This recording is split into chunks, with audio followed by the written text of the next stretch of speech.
Good morning. Please have a seat. The 75th plenary meeting of the General Assembly is called to order. Good morning. Please have a seat. The 75th plenary meeting of the General Assembly is called to order. Item 119, entitled Commemoration of the Assembly will consider agenda item 119, entitled Commemoration of the Abolition of Slavery and the Transatlantic Slave Trade, and in accordance with Resolution 73/345 of September 16, 2019, hold a commemorative meeting on the occasion of the International Day of Remembrance of the victims of slavery and the Transatlantic Slave Trade. I will now make a statement as the President of the General Assembly.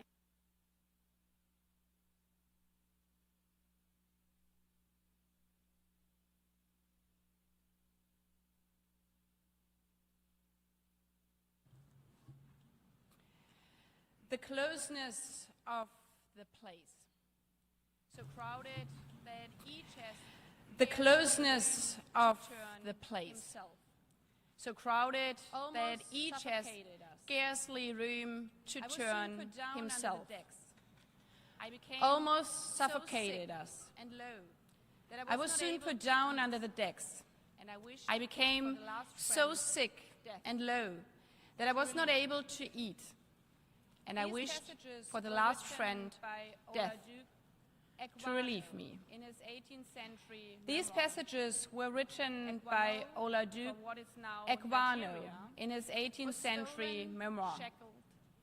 Ekwano, from what is now Nigeria, was stolen, shackled, and shipped like cargo. Degraded, dehumanized. Mr. Secretary-General, Mr. President, Excellencies, distinguished delegates.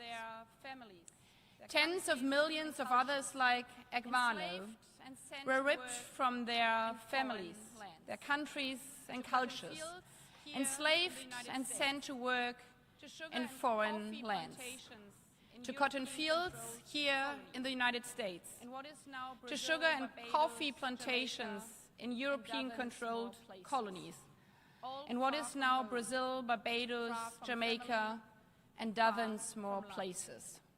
All far from home, far from family, far from life. Countless perished before ever reaching land.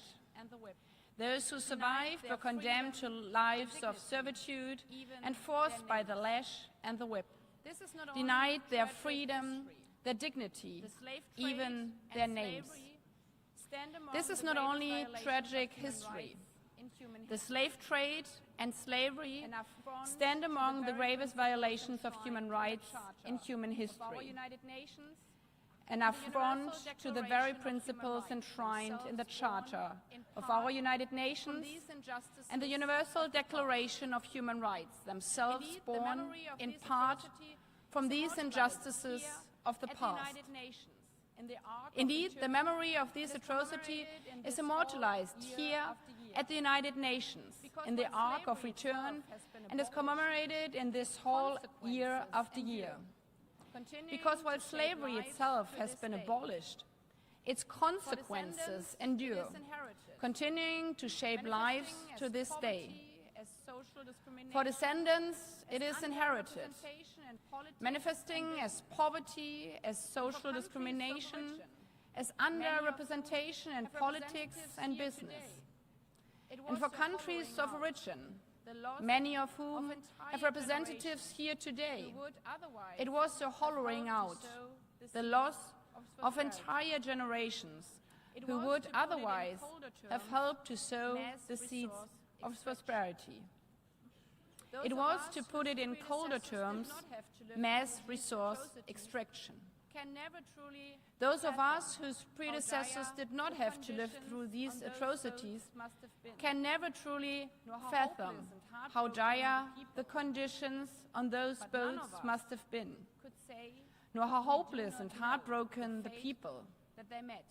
But none of us could say we do not know the fate that they met. We have seen this time and again in movies and television, in books and literature. We've heard it from friends, families torn apart, women and men, children, slaving away in cotton fields and on plantations under scorching heat, women raped, men beaten, children born without hope of education or opportunity. Addressing these injustices is therefore a moral imperative, rooted in a collective responsibility to confront past wrongs and to shape a more just future.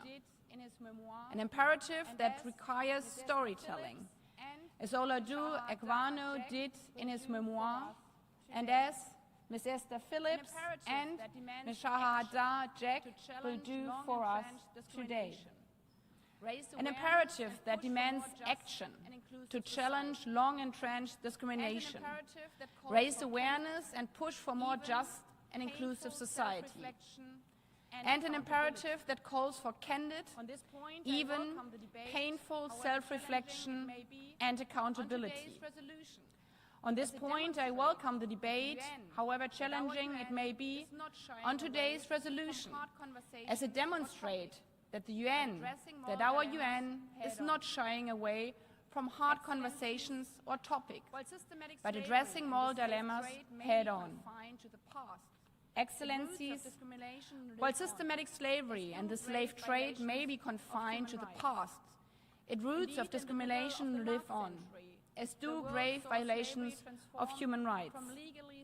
Indeed, in the middle of the last century, the world saw slavery transformed from legally sanctioned to clandestine, with new forms of forced labor, human trafficking, and debt bondage.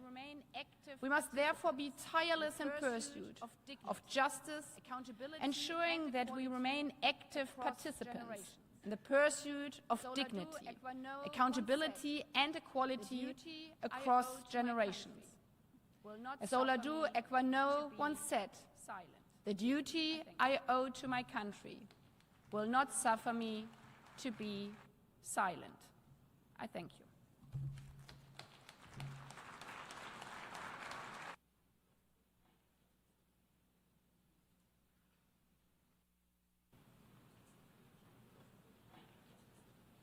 Now give the floor to the Secretary-General of the United Nations, His Excellency Antonio Guterres. Now give the floor to the Secretary-General of the United Nations, His Excellency Antonio Guterres.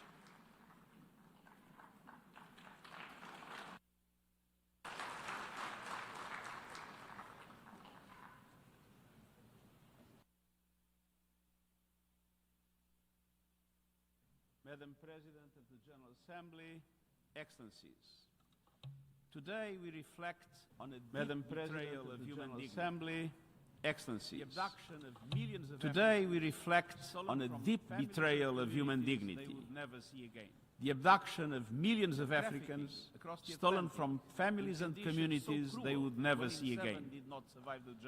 Their trafficking across the Atlantic in conditions so cruel, 1 in 7 did not survive the journey. And their enslavement in the Americas, where generations were brutally exploited for their labor and denied their basic humanity.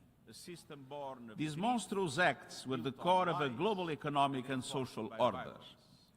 A system born of greed, built on lies, and enforced by violence. A system that prevailed for over 400 years and haunts our world even now. A system that reflected the worst of humanity. And that is why today is more than a time of remembrance. It's a moment to confront the lasting legacies of inequality and racism. We will never forget the victims of slavery. And we must never forget the malevolent system that sustained it for so long. I'm singing of the laws that deprived enslaved people of literacy, autonomy, and humanity. The economic, financial, and trade networks that enabled elites and empires, including my own country, to amass wealth built on stolen lives and stolen labor. and the barbaric punishments that maintained control, from shackles and iron collars to flogging and sexual violence. This was not simply forced labor. It was a machinery of mass exploitation and deliberate dehumanization of men, women and children. The wounds run deep and often go unrecognized. I've often said the transatlantic slave trade was a crime against humanity that struck at the core of personhood, broke up families and devastated communities. To justify the unjustifiable, slavery's proponents and beneficiaries constructed a racist ideology, turning prejudice into a pseudoscience. This perverse global order thrived because power acted without conscience, and we must use our power for better ends. By reflecting the false narrative of racial hierarchy and calling out the ugly lie of white supremacy, by dismantling its damaging falsehoods online, in the media, in schools, at work, in politics, and within ourselves, and by working for truth, justice, and repair. We recognize the extraordinary courage of the enslaved. We honor their determination to be free, their quiet resilience and their organized resistance, their uprisings and acts of open defiance, their unbreakable human spirit. Now we must remove the persistent barriers that prevent so many people of African descent from exercising their rights and realizing their potential. We must commit fully and without hesitation to human rights, equality, and the inherent worth of every person. That is why the Second International Decade for people of African descent and the African Union's Decade of Reparations are significant.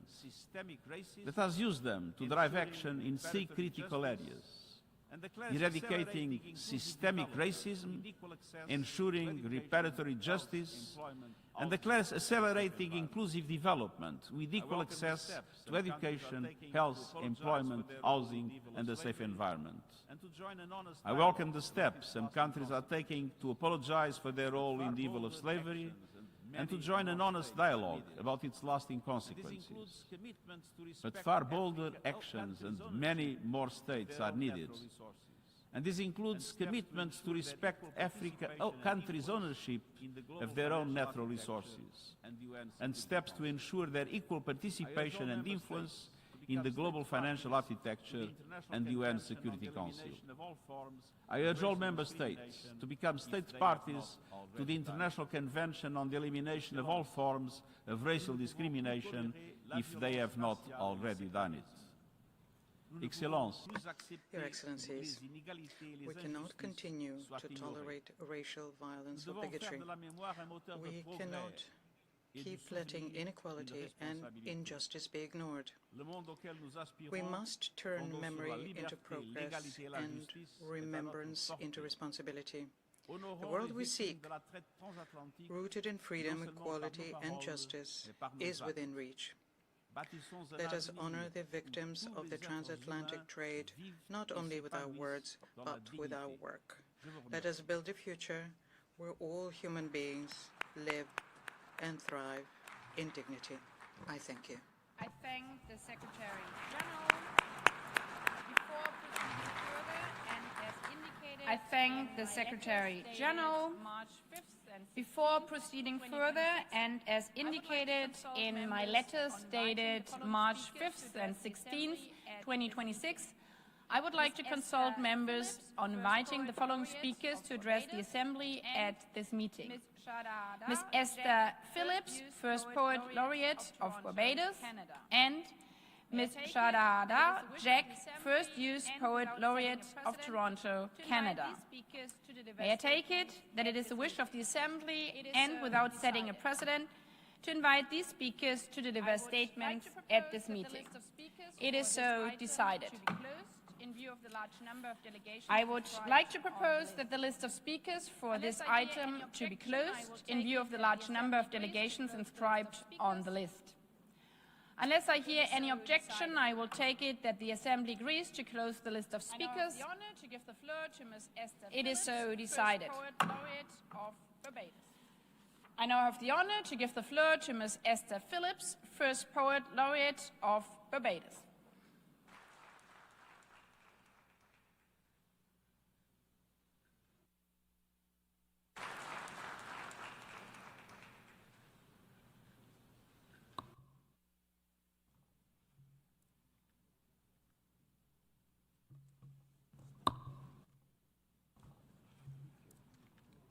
Madam President of the General Assembly, Secretary-General of the United Nations, Madam President of the General Assembly, Secretary-General of the United Nations, Excellencies, ladies and gentlemen, I ask you to imagine a young girl of about 11 years walking in these present times on the side of a sugar plantation and not understanding its historical significance.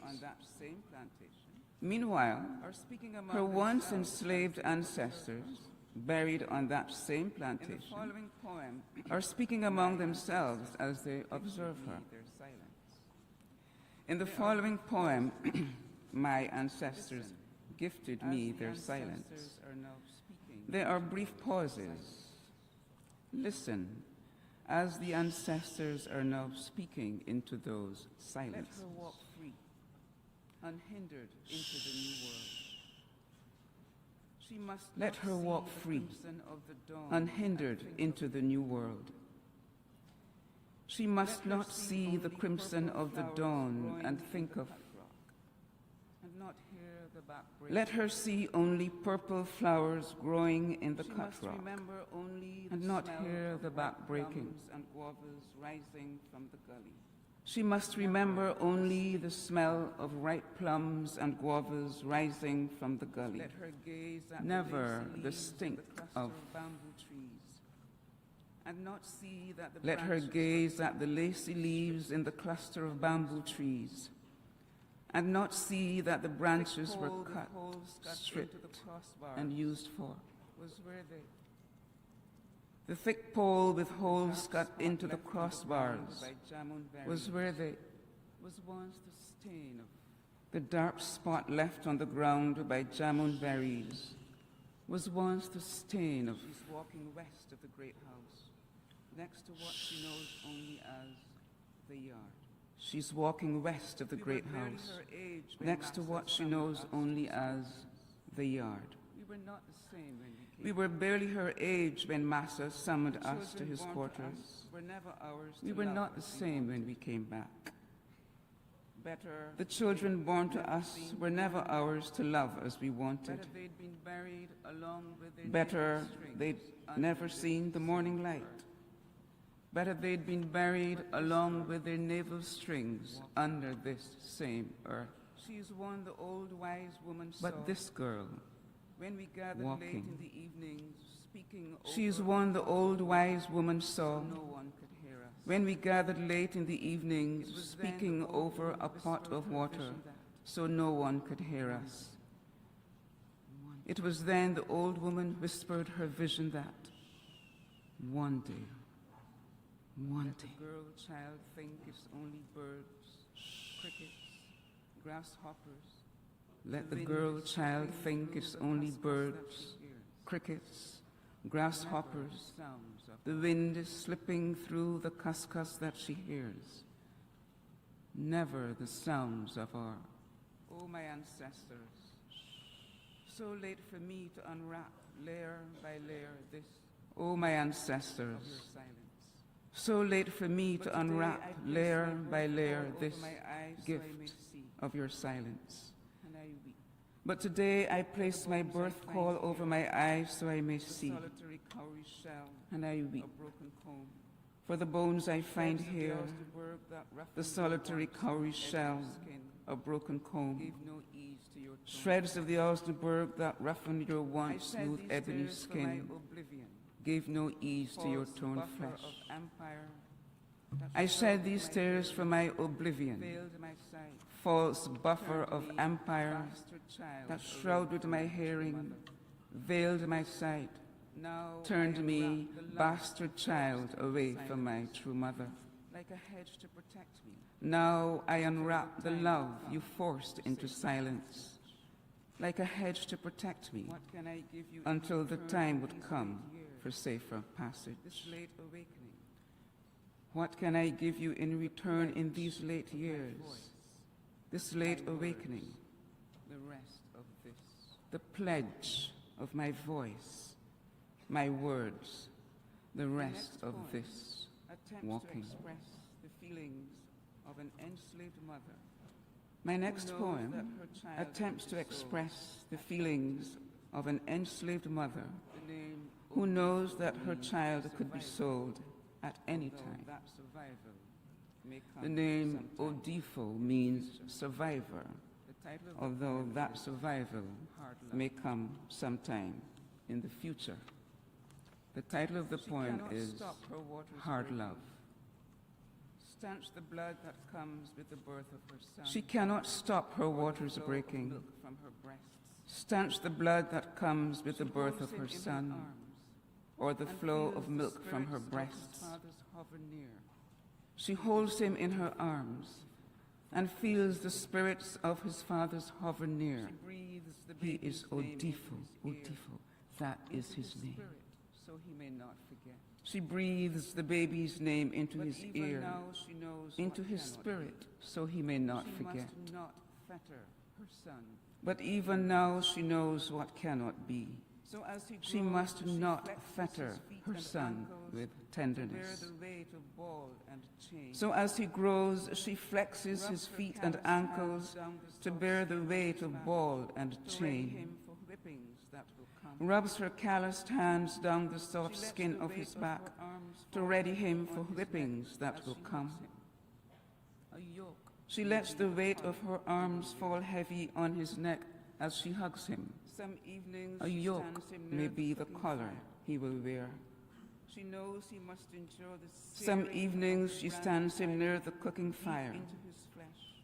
She knows he must endure the searing of the branding iron deep into his flesh when he is marked, not with the name his fathers gave him, but as the property of the enslavers.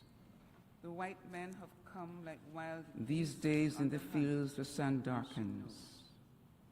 The white men have come like wild beasts on the hunt, and she knows. She knows. Just before daybreak one morning, Master sent for the boy, he must come.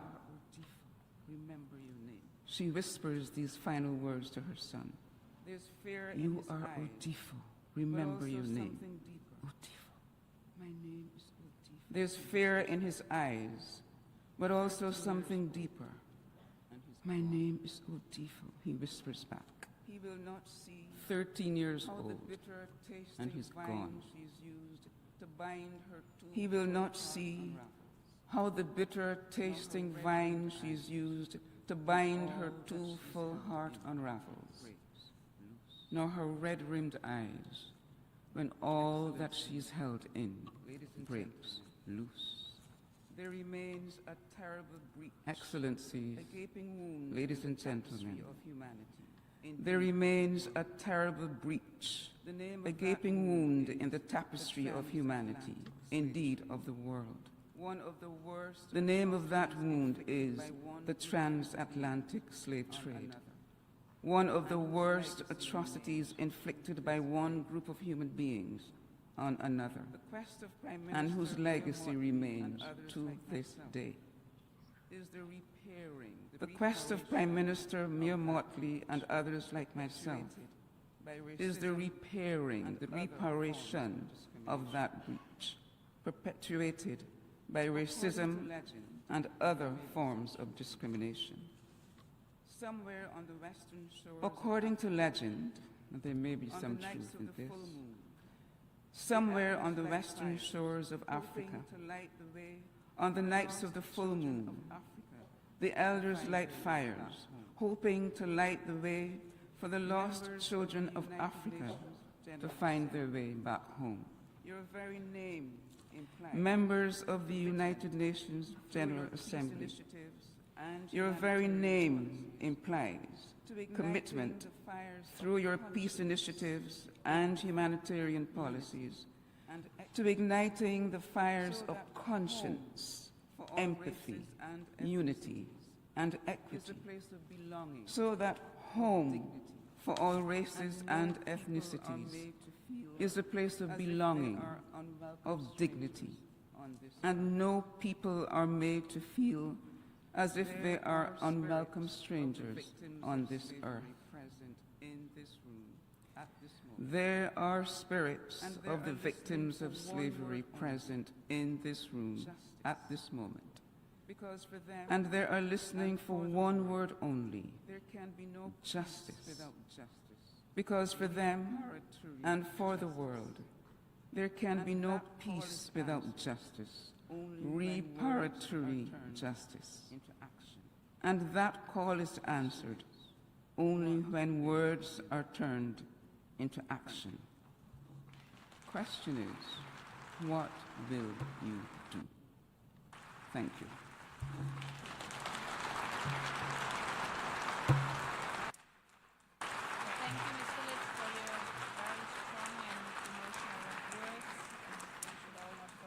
Thank you, Ms. Phillips, for your very strong and emotional words, and we should all not forget the name Odifo. I now give the floor to Ms. Shahada Jack, First Youth Poet Laureate of Toronto, Canada.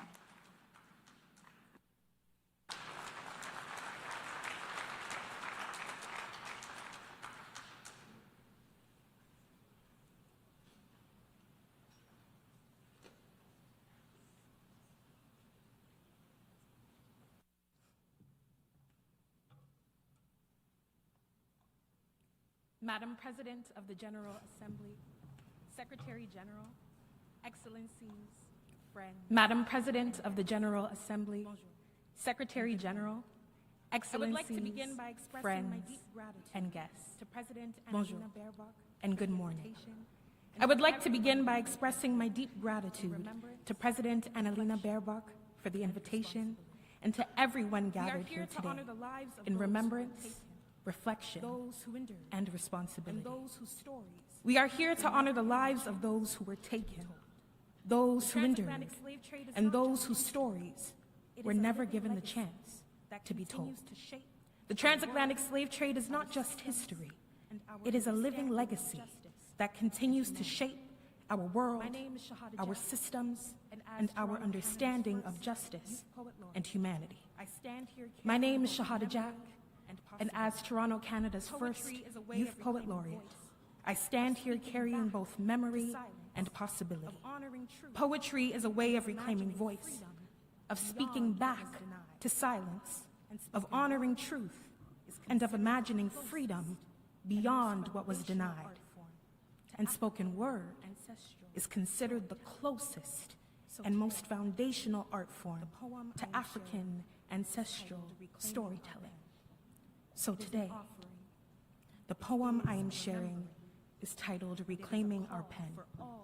It is an offering, it is a remembering, and it is a call for all of us, especially the youth in this room, to continue telling our stories loudly, truthfully, and without At an early age, my mother taught me that there are pages missing.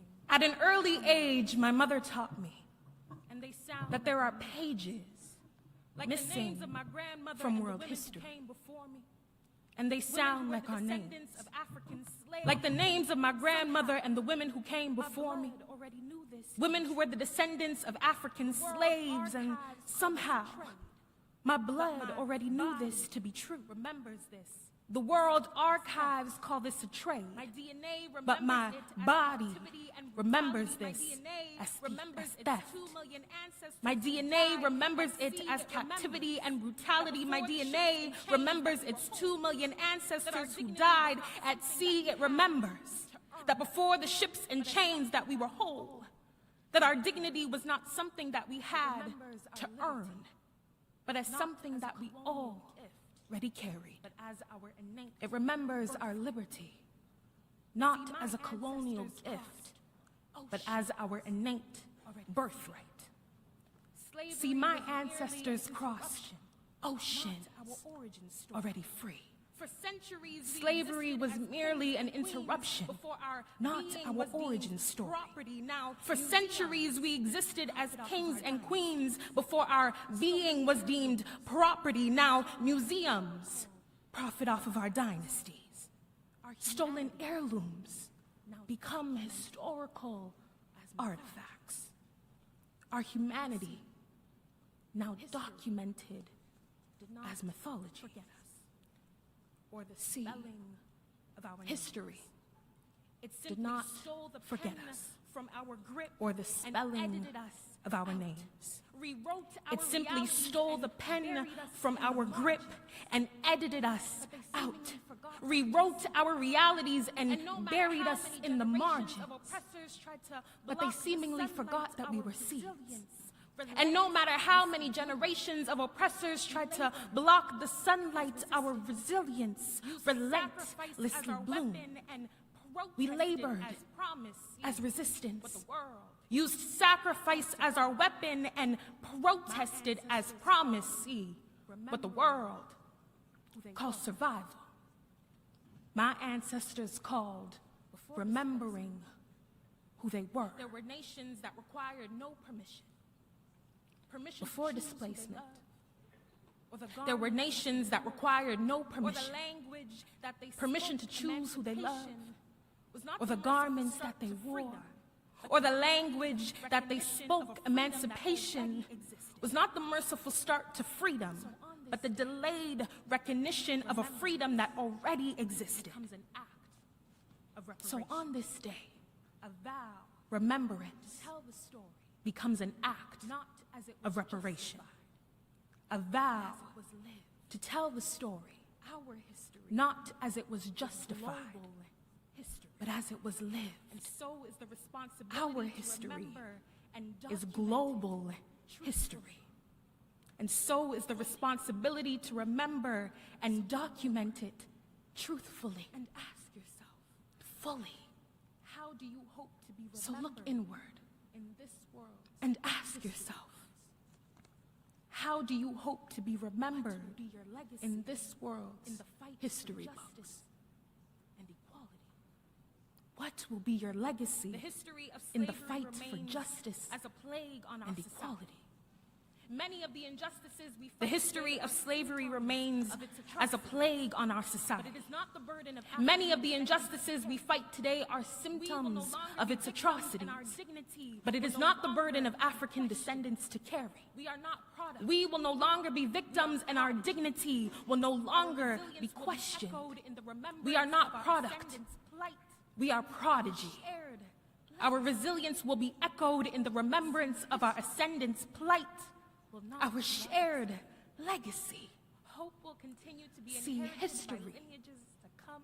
will not Young be our minds will be destiny. empowered by the fight of their Hope will ancestral continue line. to be inherited by lineages to come. Will become the Young minds will be empowered by the co-conspirators fight of their ancestral line. for all. The youth will become the co-conspirators of a future written for all of etching into the fabric of time. We will be the ones pushing justice into action, etching into the fabric of time that our pain is our power, but our beauty And writing is our story. forgotten names reclaiming into the our pages pen and writing our forgotten names back into the pages of history. Merci, thank you. Thank you, and we're honored to hear your strong voice, not only for the youth, but also... Ms. Jagai, thank you, and we're honored to hear your strong voice, not only for the youth, but also and especially for the youth. I would like to propose that the list of speakers for this item to be closed in the view of the large numbers of delegations, as we decided already before. Before proceeding further, and as indicated in my letter dated 5th and 16th of March. We have also assumed to the speakers, and by this we are opening now our discussions on these proceedings. Before proceeding further, I wish to recall my letter on time management and speaking limits circulated to delegations on January 6, 2026. During this commemorative meeting, speakers are encouraged to adhere to the time limit of 5 minutes for statements made on behalf of a group of states and 3 minutes for delegations speaking in their national capacity. To assist delegations in managing their time, a countdown clock will be displayed on the screens, and I would really like to call and thank you for your cooperation. As the first speaker, I give the floor to His Excellency John Dramani Mahama, President of the Republic of Ghana, who will speak on behalf of the African states.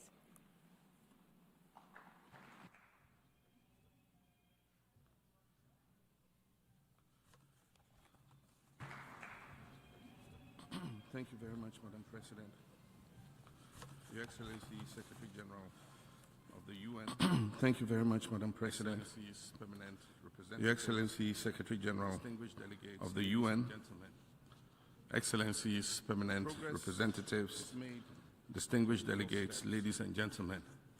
It is the forward motion towards progress is made and changes in little steps often come incrementally. It is the forward motion towards something better and changes often come incrementally. The victims of slavery.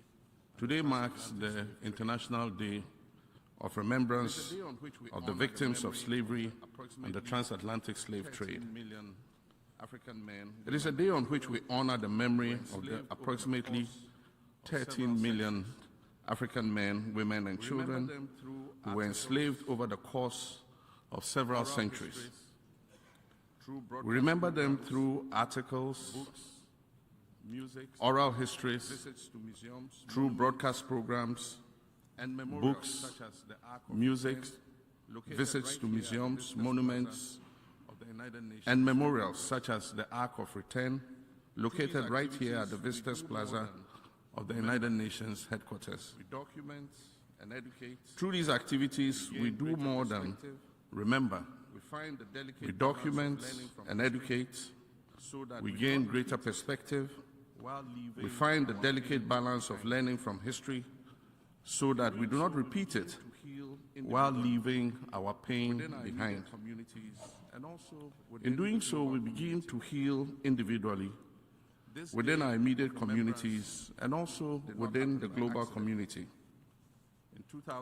This day of remembrance did not happen by accident.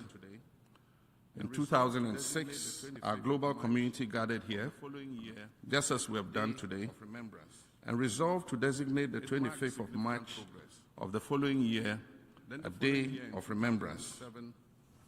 It marked significant progress. Then the following year, in 2007, we decided to make the event an annual one, so that the 25th March of every year would be the International Day of Remembrance of the victims of slavery and the Transatlantic Slave Trade. That marked an additional step in our forward motion. 2 decades later.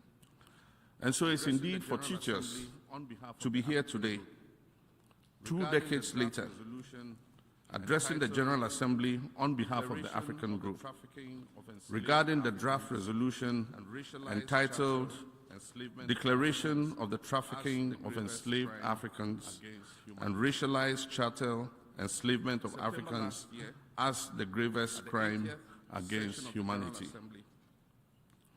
In September last year, at the 80th session of the General Assembly, I stood in this exact place and served notice that Ghana will move a motion to declare the transatlantic slave trade the gravest crime against humanity. This current draft resolution is a result of months of consultation and consensus building by continental bodies, nations, experts, scholars, and jurists with the sole aim of achieving a united front and grounding the final outcome in truth, compassion, and moral conscience, remembrance, education, and dialogue. To affirm truth. So today we come together in solemn solidarity to affirm truth and pursue a route to healing and reparative justice. The adoption of this resolution serves as a safeguard against forgetting. It also challenges the enduring scars of slavery. Madam President, let me conclude with two significant quotes by two great leaders of history, one of them white and one of them black. The former President of the United States of America, Theodore Roosevelt, said, and I quote, "With a great moral issue involved, neutrality does not serve righteousness. For to be neutral between right and wrong is to serve wrong." And I quote, again, civil rights leader Dr. Martin Luther King also reminds us, and I quote, "The arc of the moral universe is long, but it bends towards justice." We've traveled this long road, each step guided by a desire to be better and to do better. Each step bringing us closer to the kind of world we would want to leave for our children. And so, delegates, on this beautiful day in March, we're called to stand on the right side of history. Let it be recorded that when history beckoned, we did what was right. For the memory of the millions who suffered the indignity of the slave trade, and those who continue to suffer racial discrimination. Let our vote on this resolution restore their dignity and humanity. I thank you for the opportunity.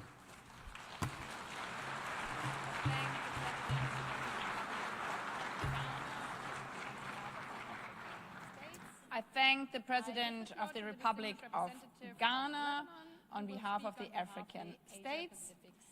I give the floor to the distinguished representative of Lebanon, who will speak on behalf of the Asia-Pacific states.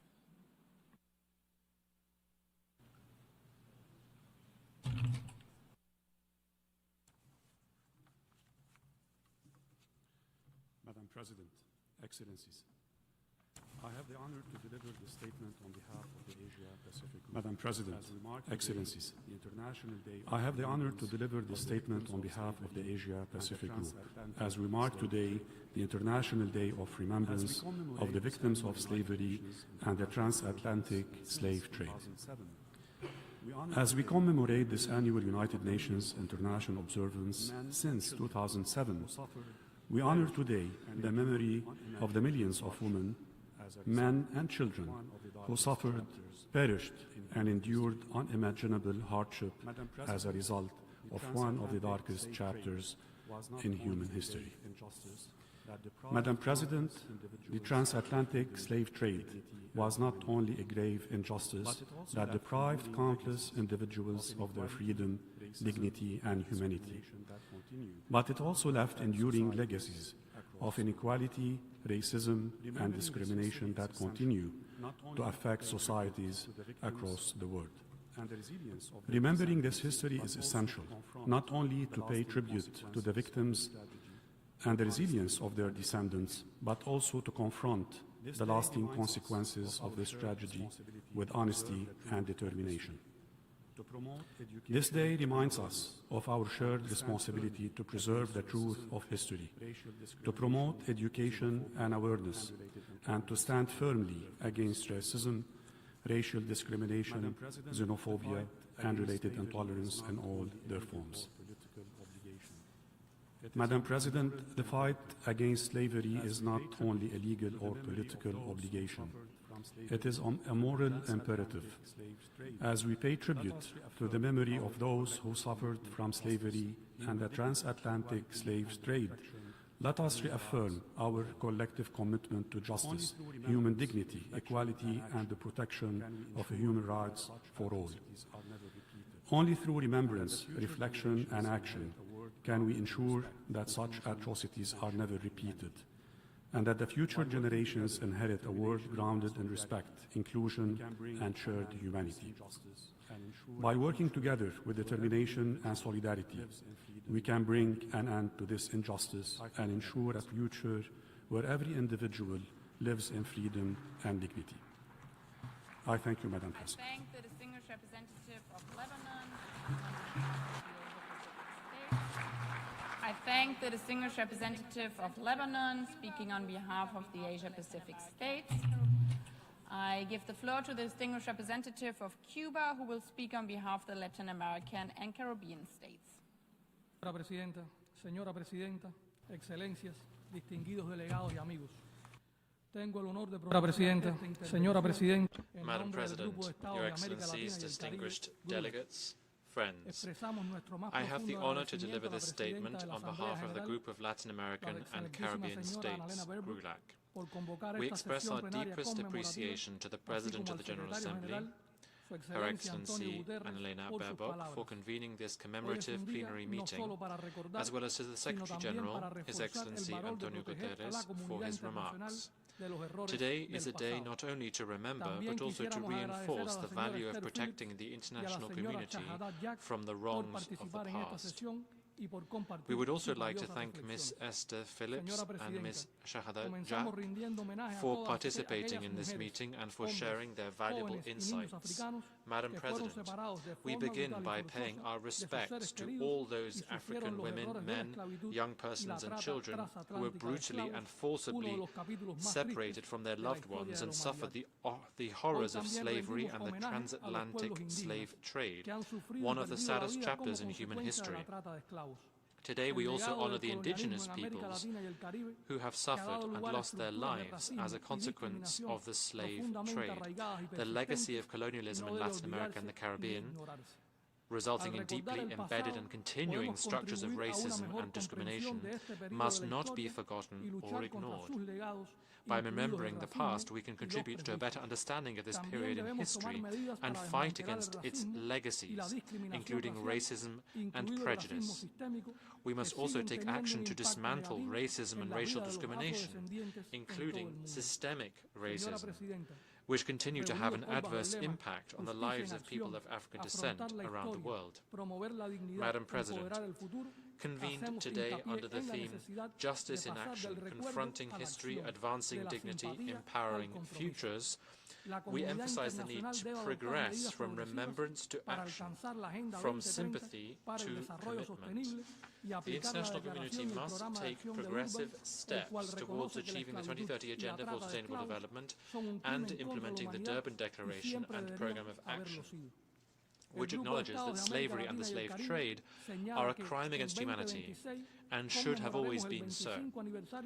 The group of Latin American and Caribbean states notes that in 2026 we will commemorate the 25th anniversary of the adoption of the Durban Declaration and Programme of Action, one of the most important international instruments in the fight against racism and in the promotion of racial equality. In this regard, we note with appreciation the ongoing negotiations of the Declaration on the Human Rights of People of African Descent as a milestone in the commemoration of this anniversary. The group of Latin American and Caribbean states echoes the Secretary-General's call for reparatory justice and to put in place reparatory justice frameworks to address this terrible history and its legacies. Reparatory justice is essential for repairing the present and building a future founded on dignity and justice. Collective action to advance the just and strong call for reparations is required. The group calls on member states to continue their efforts to integrate a comprehensive understanding of the legacy of the transatlantic slave trade into educational curricula, sobre la historia y el impacto de la trata de It is esclavos essential that we como continue medio para to abordar su educate the legado public, y promover including la acción children and contra young el people, racismo, about the la history and impact of the discriminación slave racial, trade, el discurso de as a odio way y of los addressing its prejuicios, legacy así and como un medio para la promoting reconciliación y action la against igualdad. racism, racial Quienes no discrimination, aprenden de la hate speech, historia and están prejudice, condenados a repetir as well as a means sus for errores. reconciliation Señora and Presidenta, equality. hoy en día es Those who do imprescindible not learn reconocer from el history legado de la are doomed to esclavitud repeat its y el hecho de que la mistakes. esclavitud y Madam las President, prácticas today análogas a la it is esclavitud imperative siguen that we persistiendo en recognize the forma de legacies racismo of slavery and the fact that desigualdades slavery and slavery-like practices still persist marginación in the form disparidades of socioeconómicas structural que racism, afectan a los africanos racial y a los inequalities, afrodescendientes underdevelopment, en todas partes del mundo. marginalization, and La socio-economic comunidad internacional no disparities puede affecting quedarse de brazos Africans cruzados and people of ante tales African desafíos. descent throughout Debemos the trabajar world. juntos para desmantelar las The estructuras international criminales community cannot transnacionales stand by que perpetúan and do estas nothing y in the otras face of formas de such explotación y challenges. We opresión. must work together El to legado dismantle de the la transnational esclavitud criminal debe structures convertirse en un that recuerdo perpetrate lejano que nunca perpetuate se repita. these and other forms of El grupo exploitation acoge and con oppression. satisfacción The legacy la of slavery proclamación del must become segundo a distant decenio memory internacional that will de never los be repeated. afrodescendientes 2025-2034, The group welcomes the proclamation of the Second que International contribuirá a Decade for People of intensificar African nuestros Descent, esfuerzos por cumplir nuestros compromisos comunes en materia de 2025-2034, reconocimiento, which justicia will y help to desarrollo intensify para los our efforts to afrodescendientes. fulfill our El grupo shared reafirma su commitments apoyo to a las recognition, iniciativas, el mandato justice, and y la valiosa labor development del Foro for Permanente people of sobre African los descent. afrodescendientes. The group reaffirms its Poner fin support al for the legado initiatives, del mandate, racista de and la valuable esclavitud work es of the fundamental Permanent para Forum construir un on futuro de people dignidad of y African justicia. descent.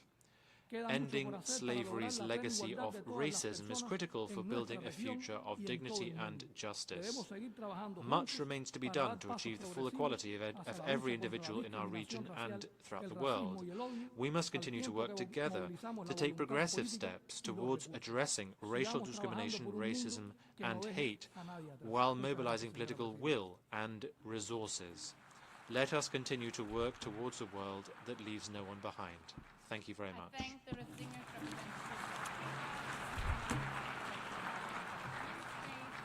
I thank the distinguished representative of Cuba, speaking on behalf of the Latin American and Caribbean states. I give the floor to the distinguished representative of the United Kingdom, who will speak on behalf of the Western European and other states. Thank you, Madam President. Excellencies. I have the honor to speak on behalf of Madam President. The Western European and other Excellencies. As we mark the I have the honor to speak on behalf of members of the Western European and other states group as we mark the International Day of Remembrance of the victims of slavery and the Transatlantic Slave Trade. Who were brutally torn from their Today, we remember the millions of women, men and children who were brutally torn from their homes and pay tribute and respect to their descendants. Slavery and the transatlantic slave trade was abhorrent, an act spanning centuries and causing profound suffering. We welcome this year's theme, Justice in Action, confronting history, advancing dignity, empowering futures. As an important lesson for us, we must never forget the history of slavery and the transatlantic slave trade, as well as its devastating consequences and long-lasting impacts. The role of education and the duty of remembrance is crucial in this respect. We must understand history to guide us to make the right choices in the future. And human rights are the cornerstone of that learning. A global commitment to the Universal Declaration of Human Rights and the rights of equality and non-discrimination as a safeguard for future generations. And should talk about it. We cannot change history. It is important that we engage in but we can and should talk about it. On education. It is important that we engage in meaningful dialogue on sustainable development, on education, on health, on climate. To continue to make progress, we must confront the barriers and inequities that persist today. We remain committed to tackling these root causes by addressing racial discrimination, combating racism and xenophobia, and challenging all forms of intolerance wherever they appear.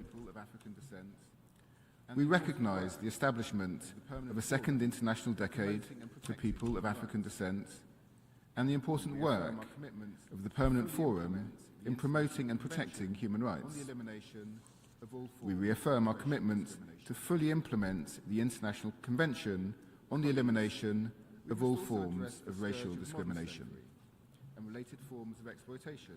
Colleagues, we must also address the scourge of modern slavery and related forms of exploitation, including trafficking, forced labour, sexual exploitation, and forced criminality, mainly of women and girls, but also boys and men. Modern slavery has increased, and forms of exploitation continue to evolve, including trafficking for forced criminality, into online scam operations. We welcome the political declaration agreed at the 4th high-level appraisal of the Global Plan of Action to combat trafficking in persons, which reaffirms commitments to tackle these challenges.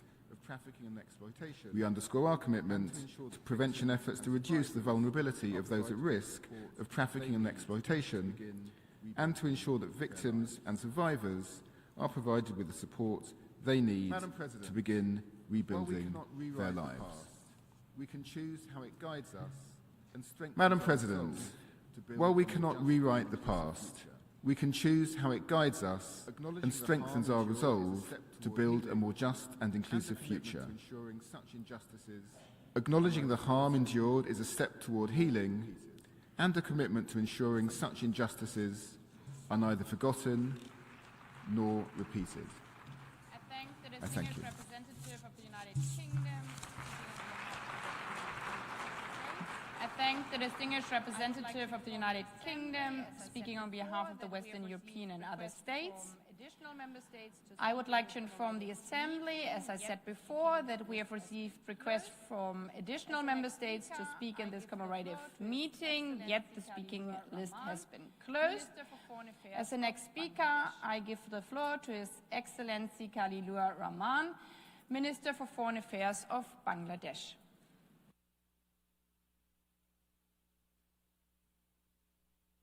Thank you, Madam President. Excellencies, ladies and gentlemen. Thank you, Madam President. It is indeed, Excellencies, ladies and gentlemen. It is indeed an honor for me to join this very important commemoration.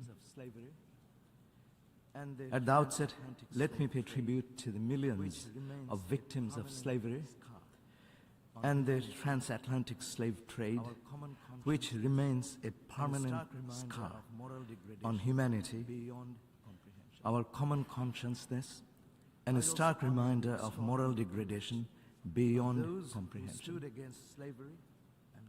I also honor the extraordinary courage of those who stood against slavery and slave trade, slavery and genocide.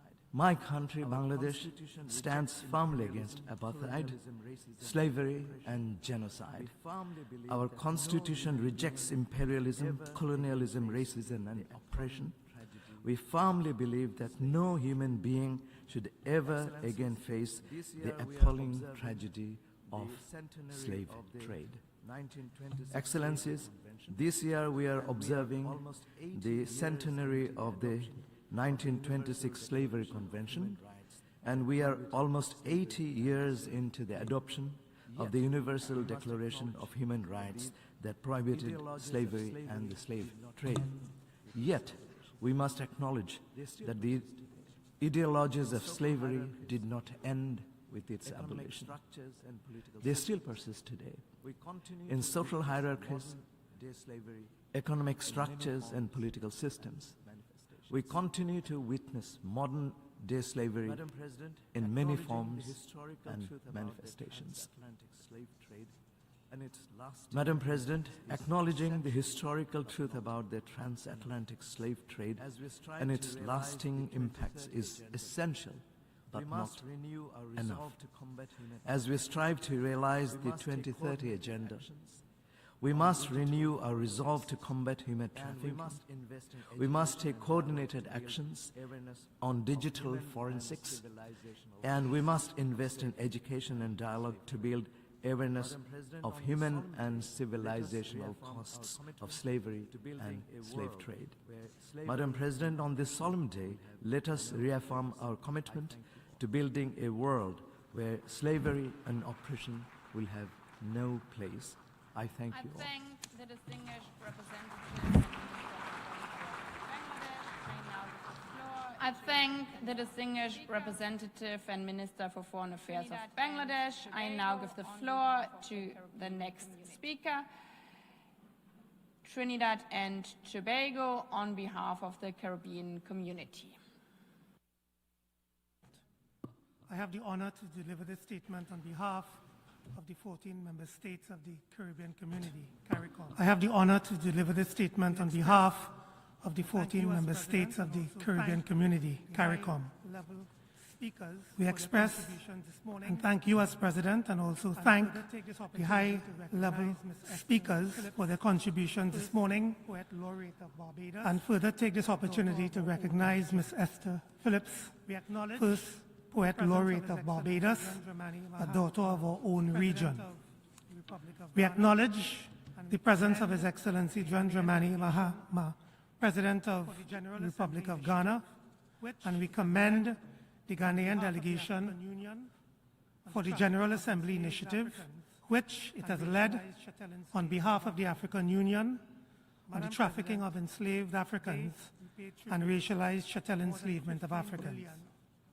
Madam President, today we pay tribute to more than 15 million African men, women, and children who were forcibly captured and trafficked from their homeland across the Atlantic and into the Americas.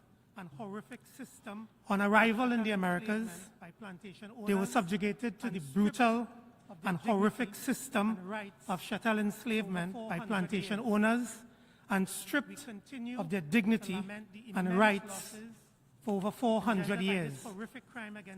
We continue to lament the immense losses engendered by this horrific crime against humanity, including the loss of intangible cultural heritage such as language and religion.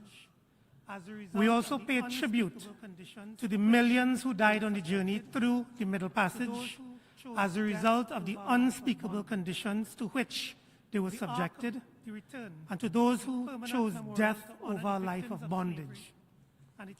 The Ark of the Return, the permanent memorial to honor the victims of slavery and the transatlantic slave trade here at the United Nations headquarters, stands as a solemn reminder of those atrocities, their enduring legacies, and the responsibility we bear to confront them with honesty and resolve.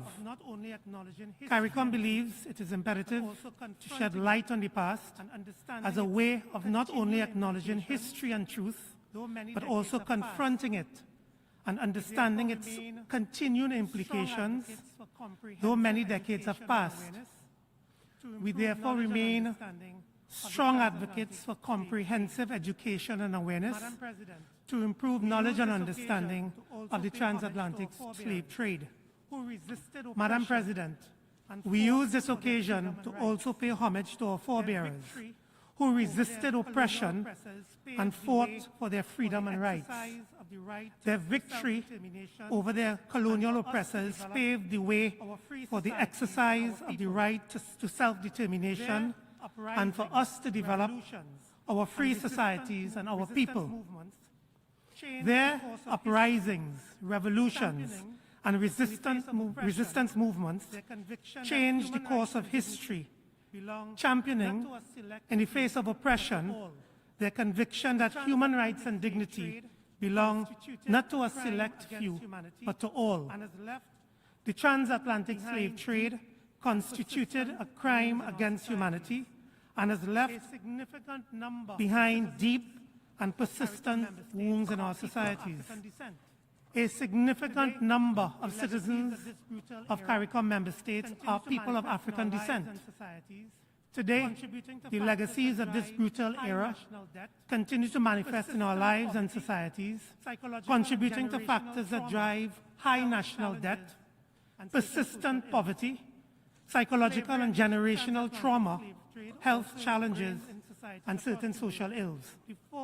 Slavery and its transatlantic slave trade also ingrained in societies across the world the false doctrines and ideas of racial superiority, entrenching the scourge of racism and racial discrimination against Africans and people of African descent, which remains as one of the most egregious legacies of this period. This year, as we commemorate the 25th anniversary of the Durban Declaration and Program of Action, we do so in acknowledgement of the persistent challenges we face in eradicating racism and racial discrimination across the globe.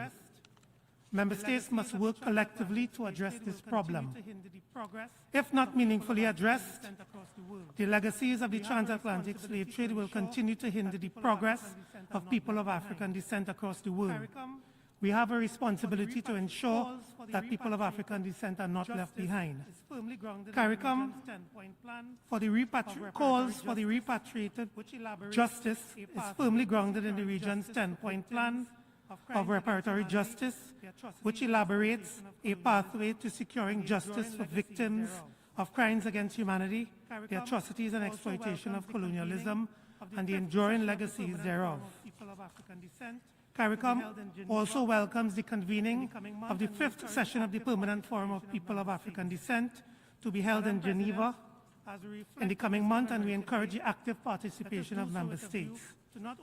Madam President, as we reflect on this commemorative day, let us do so with a view to not only acknowledging the past, but to developing the necessary pathways to secure a better future for all, grounded in our resolve to create a more fair, equal, and just world for current and future generations. I thank you, Chair. Trinidad and Tobago, I thank the distinguished representative of Trinidad and Tobago. On behalf of the Caribbean community, I now give the floor to the distinguished representative of the European Union on behalf of the EU and its member states. Madam President, Excellencies, ladies and gentlemen, I have the honor to speak on behalf Madam President, of the European Union, Excellencies, ladies and gentlemen, I have the honor to speak on behalf of the European Union and its member states. the candidate countries North Macedonia, Montenegro, Serbia, Albania, Ukraine, the Republic of Moldova, Bosnia and Herzegovina, and Georgia, as well as Armenia, Andorra, and San Marino, align themselves with this statement. Madam President, the transatlantic slave trade remains an unparalleled tragedy which lasted over 3 centuries and involved unspeakable atrocities affecting millions of Africans. 20 years ago, the General Assembly acknowledged the unprecedented scale and duration of the atrocities of slavery and the slave trade, condemning with the strongest words these human rights violations. The EU and its member states are actively engaged across all relevant fora to make progress on this issue, and we demonstrated our commitment through concrete domestic and international action. While the wrongs of the past cannot be undone, we must learn from them and strive to redress their enduring consequences in full adherence to international law by dismantling barriers and addressing the disparities that still prevent the full and equal participation of descendants in all aspects of society.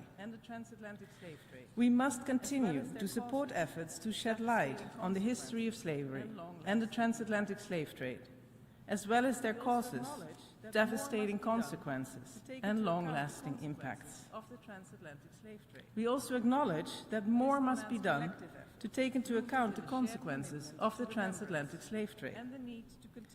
This demands collective effort, rooted in a shared commitment to remembrance and the need to continue combating slavery in its contemporary forms.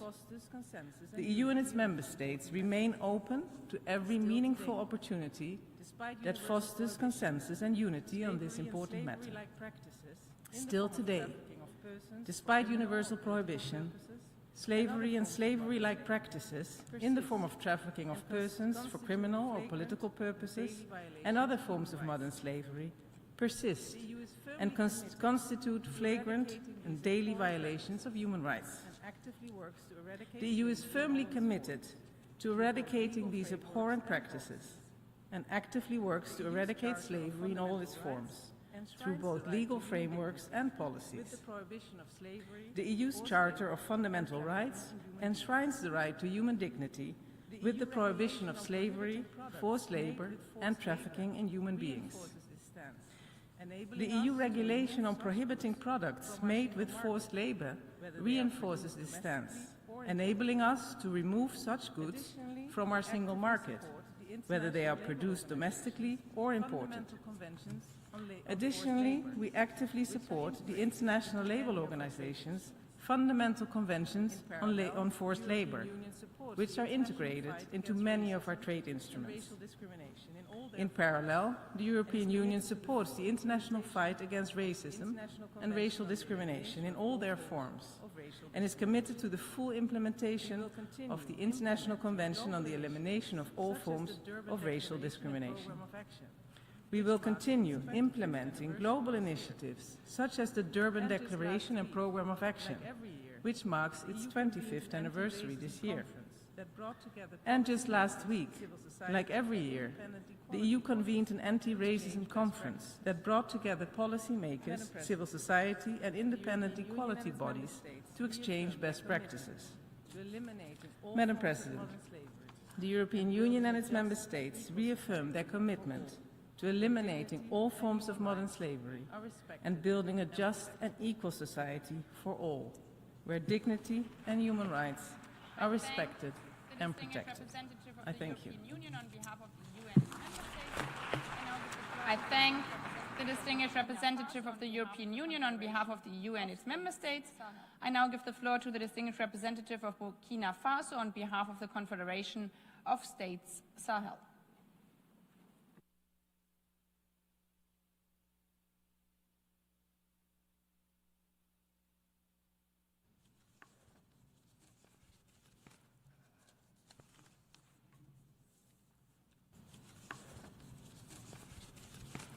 Excellences, Madame la Présidente de l'Assemblée Générale, Excellences, John Dramani Mahama, Madame la République du Ghana, Your Excellency, Madam President of the General Monsieur Assembly, le Secrétaire Général, Mesdames et Messieurs, j'ai l'honneur de délivrer cette déclaration au nom des pays membres de la Confédération des États du Sahel, à savoir le Mali, le Niger et le Burkina Faso.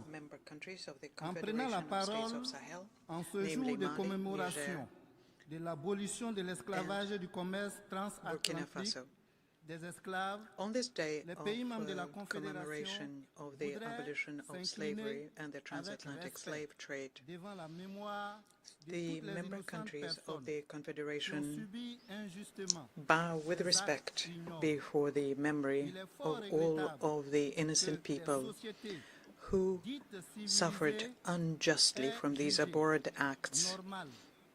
It is deeply regrettable that society is calling themselves civilized, deemed it normal at a certain point in their history to systematically reduce other human beings to the status of things, to torture them, to sell them, to deprive them of all dignity, and to deny them their humanity. Today's ceremony must not be limited to simply honoring the memory of the more than 10 million Africans who were deported and enslaved in inhumane and degrading conditions. It must also serve as an opportunity for us to identify the responsibility for the harm done to Africa and to humanity as a whole, and to affirm a strong collective commitment to act for justice so that such atrocities never happen again. Madam President, on this subject, Some states prefer silence and prefer to suffocate the truth about these macabre events. At the time when a series of measures are brought into being to recall and commemorate other human tragedies, sometimes of far lesser magnitude, the Confederation of Sahel States believes, on the contrary, that the truth must be brought to light and the reparations must be pursued. And the current context calls for this, as certain nations continue to treat Africa as a private domain, to the point where their parliamentarians, like the slavers of yesterday who decided on the fate of millions of Africans, now presume to legislate on the internal affairs of the sister country, the Republic of Niger. The Confederation condemns the pseudo-humanistic and neo-colonialist posture, which reflects a logic of mercantilist and imperialist exploitation of the continent. Indeed, there is a common thread between the slavery and transatlantic trade of the past and the terrorism plaguing the Sahel today, namely in the enrichment of colonial and imperial powers on one side and the impoverishment and the fragmentation of Africa on the other. In the past, these powers built their economies by draining Africa of its human labor. Today's African natural resources are being plundered using strategies of terror and endless conflict, and this is done through terrorist mercenaries and other criminal armed groups that are financed and instrumentalized. Madam President, faced with the reflexes of these slave trading and imperialist states that refuse to accept the emancipation of the peoples of the Sahel and of Africa, the Confederation of Sahel States remains committed to supporting any initiative aimed at restoring the dignity of African peoples, including through reparations. We therefore welcome and fully support the initiative of the African Union to adopt a resolution which categorizes slavery and the transatlantic slave trade as the gravest crime against humanity.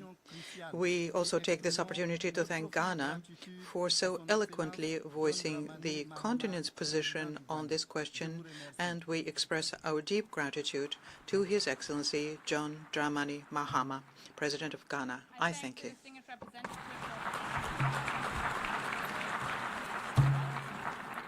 I thank the distinguished representative of Burkina Faso on behalf of the Confederation of States Sahel. I now give the floor to the distinguished representative of Cyprus, followed by the Russian Federation and Equatorial Guinea.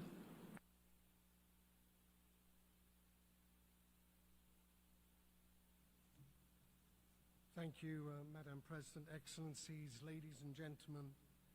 As we mark the International Day of Remembrance. Thank you, Madam President, Excellencies, ladies and gentlemen. As we mark the International Day of Remembrance of the victims of slavery and the Transatlantic Slave Trade, Cyprus joins the international community in condemning these crimes against humanity and honoring the memory of the many millions of enslaved Africans who endured untold suffering and injustice during one of humanity's darkest chapters. For the millions of Africans who survived the abhorrent conditions of captivity before their journey and the horrific conditions of the Middle Passage, a life of degrading treatment, servitude, physical and sexual violence awaited. Slavery and the transatlantic slave trade continue to stand as one of the gravest atrocities in human history and a profound violation of human rights, stripping individuals of their freedom and of their humanity. For Cyprus, a country at the crossroads of continents and civilizations, remembrance carries a particular resonance. Our history, too, has been shaped by colonialism, division, displacement, and the denial of fundamental rights. While the transatlantic slave trade belongs to a different historical and geographical context, its legacy of dehumanization, inequality, and injustice is a reminder that respect for human dignity must never be taken for granted. This legacy can also be found in the entrenched systems of discrimination set up during slavery, but whose consequences undeniably persist to this day. Remembering this past is therefore not merely an act of tribute, it is a duty to acknowledge truth, to educate future generations, and to confront the enduring legacies of racism and exclusion wherever they arise. Madam President, on this day, we reaffirm our commitment to upholding the principles that bind us as an international community: respect for human dignity, equality, and justice. We must continue to fight against racism, racial discrimination, xenophobia, and all forms of intolerance, and to promote inclusive societies. Remembrance must go hand in hand with action. By preserving historical memory and strengthening our collective resolve, we can ensure that the suffering endured by millions is neither forgotten nor repeated. Let us honor the victims of slavery and the transatlantic slave trade not just with words, but with a renewed commitment to building a future where the rights and dignity of every person are fully protected and respected. I thank you. I thank the distinguished representative of Cyprus. I now give the floor to the distinguished representative of the Russian Federation.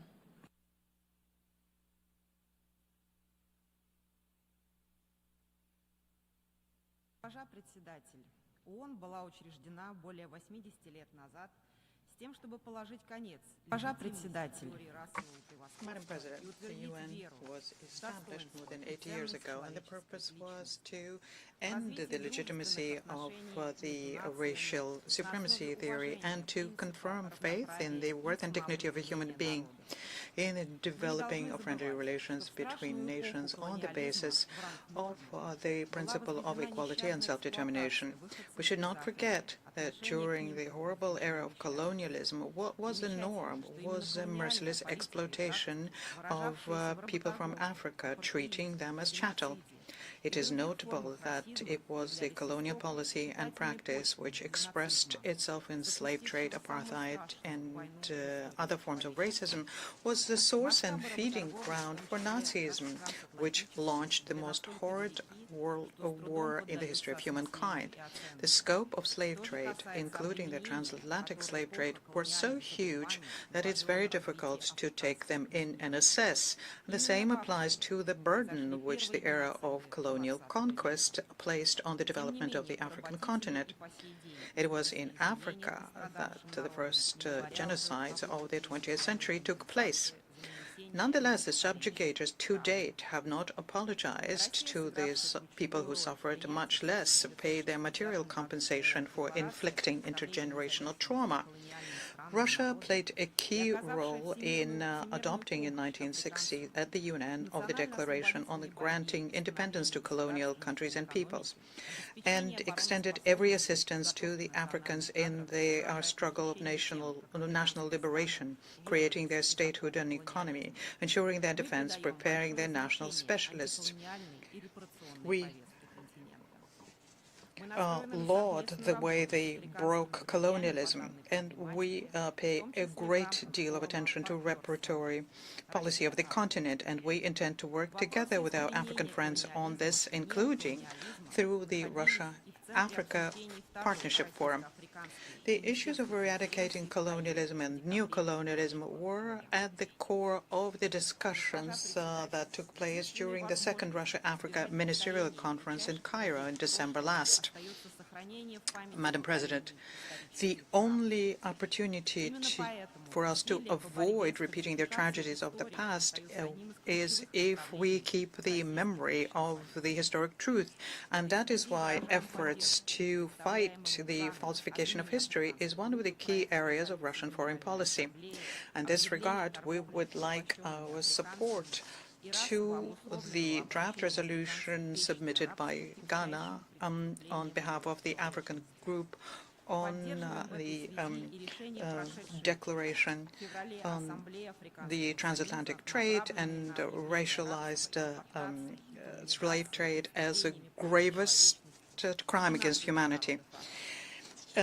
We also support the decisions it made in February at the African Union Assembly aimed at declaring slavery deportation, colonization, and crimes against humanity and genocide against Africa.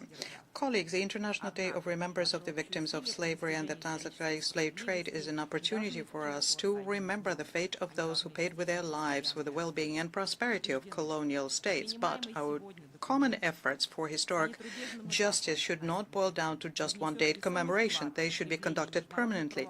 We're convinced that the document for adoption today would be a milestone in this path and will contribute significantly to the strengthening of the international legal regime of fighting the ramifications of colonialism, racism, and racial discrimination. I thank you for your attention.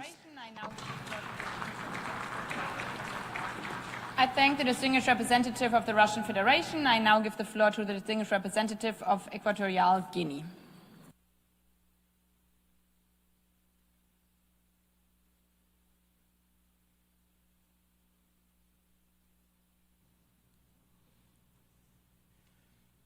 Excelentísima señora Annalena Baerbock, presidenta de la 80ª sesión de la Excelentísima señora Naciones Unidas. Your Excellency, Madam Annalena Baerbock, President of the 80th session of the General Assembly. Secretary-General, Your Excellencies, ladies and gentlemen, my statement will align itself with the statement delivered by His Excellency the President of the Republic of Ghana on behalf of Africa. Your Excellencies,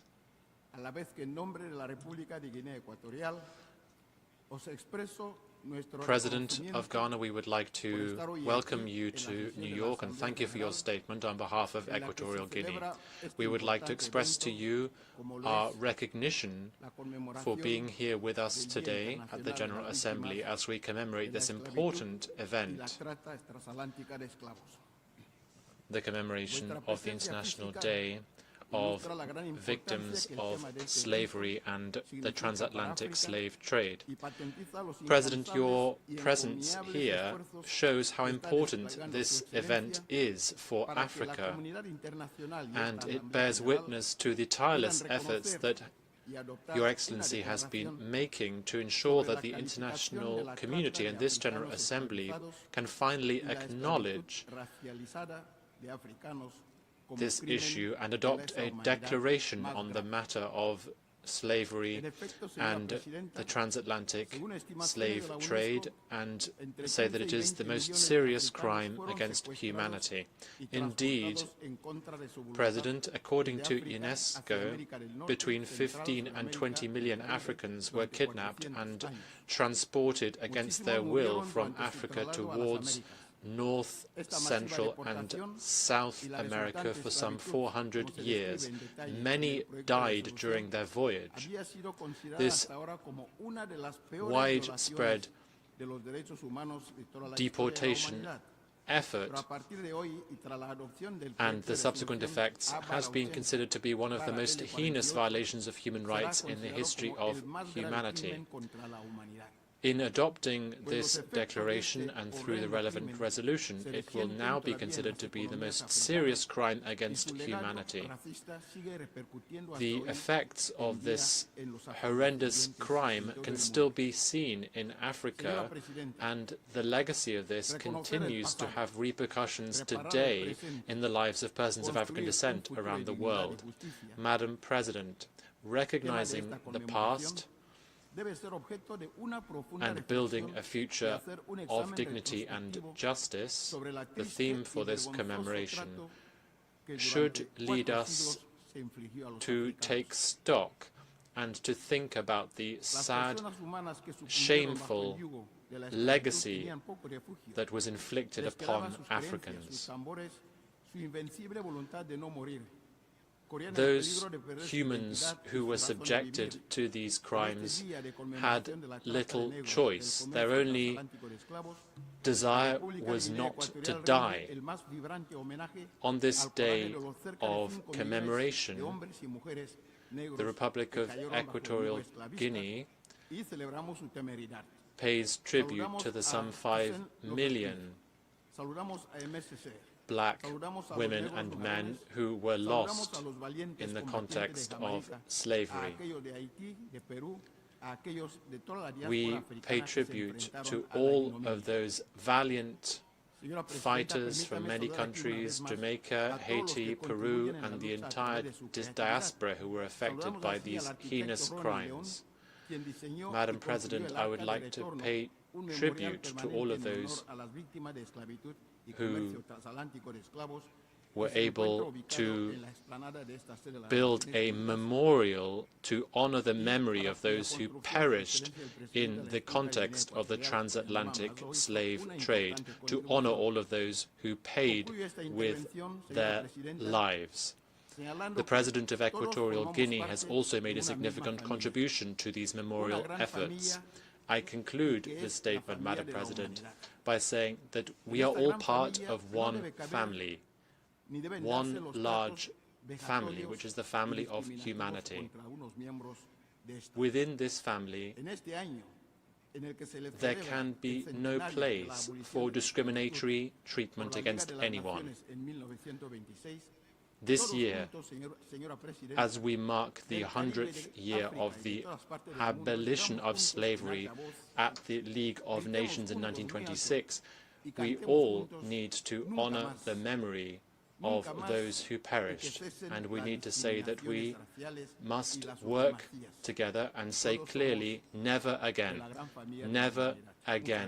can we tolerate this kind of discrimination. We are all part of the same family of humanity. I thank you. I thank the distinguished representative of Equatorial Guinea. I now give the floor to the distinguished representative of Vietnam. Madam President, Excellencies, Vietnam aligns itself with the statement delivered by Lebanon on behalf of Madam President, Excellencies, Vietnam aligns itself with the statement delivered by Lebanon on behalf of the Asia-Pacific Group and wishes to make the following remarks in its national capacity. Today, we honor the memory of the millions of victims of slavery and the transatlantic slave trade, one of the darkest chapters in human history. This history is marked not only by immense suffering and injustice, but also by enduring consequences that continue to resonate in various forms across societies today.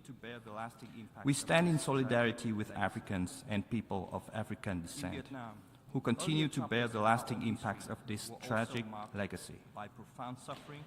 In Vietnam, earlier chapters of our own history were also marked by profound suffering, loss, and the denial of fundamental rights under brutal colonialism. While each nation's experience is unique, many of us share a common understanding of the importance of preserving historical memory and upholding human dignity. As former United Nations Secretary-General Kofi Annan once reminded us, I quote, "We may have different religions, different languages, different colored skin, but we all belong to one human race." End of quote. This simple yet powerful truth calls upon us to act with empathy, solidarity, and a shared sense of responsibility. To truly honor the past, we must confront it with honesty, humility, learn from it, and translate remembrance into meaningful action. Justice is not only about reckoning with history, it is about the choices we make today. To that end, we must uphold international human rights framework, including the Universal Declaration of Human Rights and the International Convention on the Elimination of All Forms of Racial Discrimination. We must also invest in education, promote dialogue and cooperation, and address the lasting consequences of slavery and the slave trade, including through resolute efforts to combat racism and discrimination in all its forms. Honoring the past must guide us towards a more just and inclusive future for all, where dignity is protected, equality is realized, and such tragedies are never repeated. I thank you.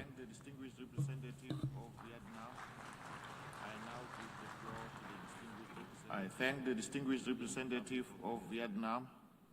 I now give the floor to the distinguished representative of the Bolivian Republic of Venezuela.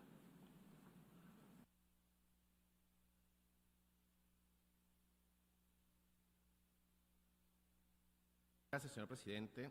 La República Bolivariana de Venezuela valora las intervenciones de quienes participaron en el... Gracias, señor presidente. Thank you, President. The Bolivarian Republic of Venezuela welcomes the statements of those who took part in the opening segment of this meeting.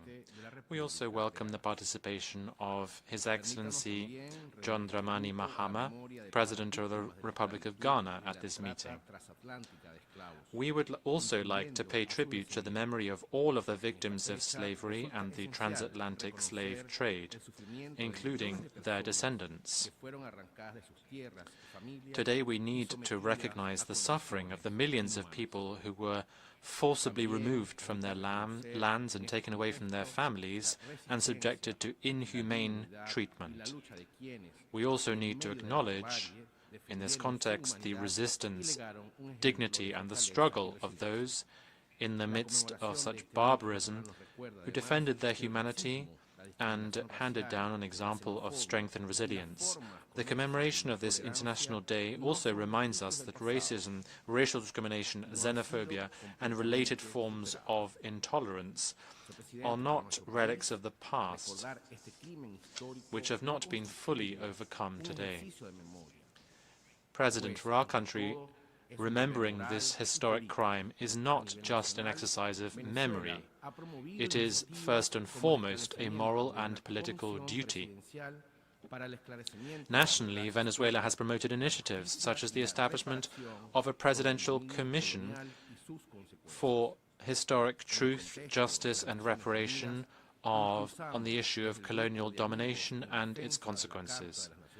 At the United Nations, within the group of friends in defense of the UN Charter, we pushed forward the adoption of Resolution 80/116, which established the 14th of December as the International Day against colonialism in all of its forms and manifestations.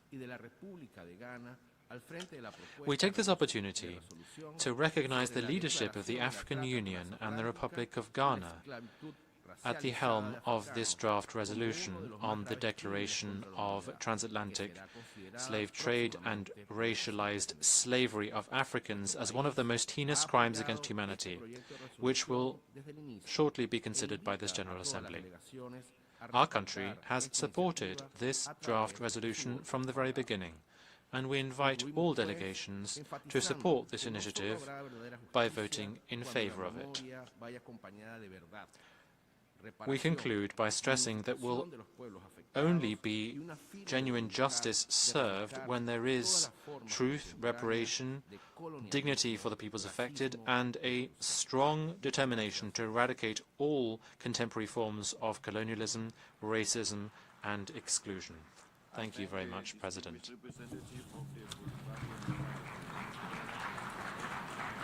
I thank the distinguished representative of the Bolivarian Republic of Venezuela. I now give the floor to the distinguished representative of France.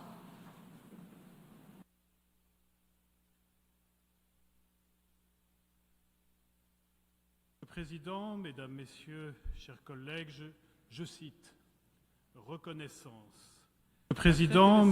President, ladies and gentlemen, distinguished colleagues, I quote, recognizing slavery and the transatlantic slave trade perpetrated from the 15th century onwards in the Americas, the Caribbean, and in the Indian Ocean and Europe against African, Native American, Malagasy, and Indian peoples are a crime against humanity. It is in these words that France, the first country in the world, officially recognized this crime 25 years ago, unambiguously through a law that carries the name of its author, Christian Taubira, and which touches on the ideals of justice, fraternity, and solidarity, which are the basis of the United Nations. The abomination of slavery affected tens of millions of men, women, and children for centuries, riding roughshod over their human rights and denying dignity. We commemorate with you the memory of the victims of this barbarism and the memory of those who fought it, the memory of those who worked to see it abolished. In the sinister litany of crimes that humanity has inflicted on itself, the Shoah, apartheid, ethnic cleansing and mass murders, yes, slavery and the slave trade should be recognized for what they were, an abomination. Recognizing the truth of history and the duty of memory is what we need to do here at the UN. In order for the memory of slavery and the slave trade to be better understood and better known, we must support the work of historians. We must counter denialism and the fake news on social media, which is a new cancer of our time. France is fully committed to do this by working also with our overseas territories and with the African diasporas and our African partners. In 2019, we set up a foundation for the memory of slavery, and we will shortly be inaugurating in Paris the National Memory for Victims of Slavery at the very place where the Universal Declaration of Human Rights was adopted.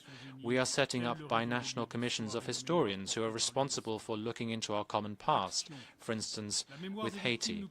We will continue to support the work in this regard of the UN, such as the UNESCO network of places of history and memory. We must redouble efforts to combat racism and modern forms of slavery, which are universal struggles. We must enforce the International Convention on the Elimination of All Forms of Racial Discrimination, and we must continue this struggle even in the digital domain where hate speech can flourish. At a time when forced labor, domestic slavery, sexual exploitation and migrant trafficking are rife, we need to ensure respect for the relevant ILO conventions and the UN Convention on Transnational Organized Crime. France supports the drafting of an international convention in this domain. President, the duty of civilization means that we must unashamedly combat the instincts of violence and destruction that humanity can harbor. Remembering the horrors of slavery and the slave trade is not just honoring the memory of the victims, it is also protecting the world and humanity. I thank you.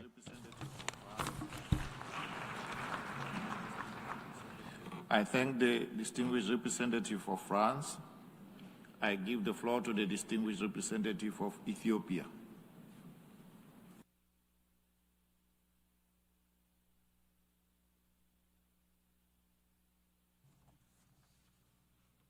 Thank you, Mr. President, Excellencies, distinguished delegates.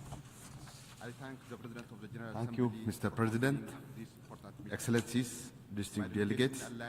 I thank the President of the General Assembly for convening this important meeting.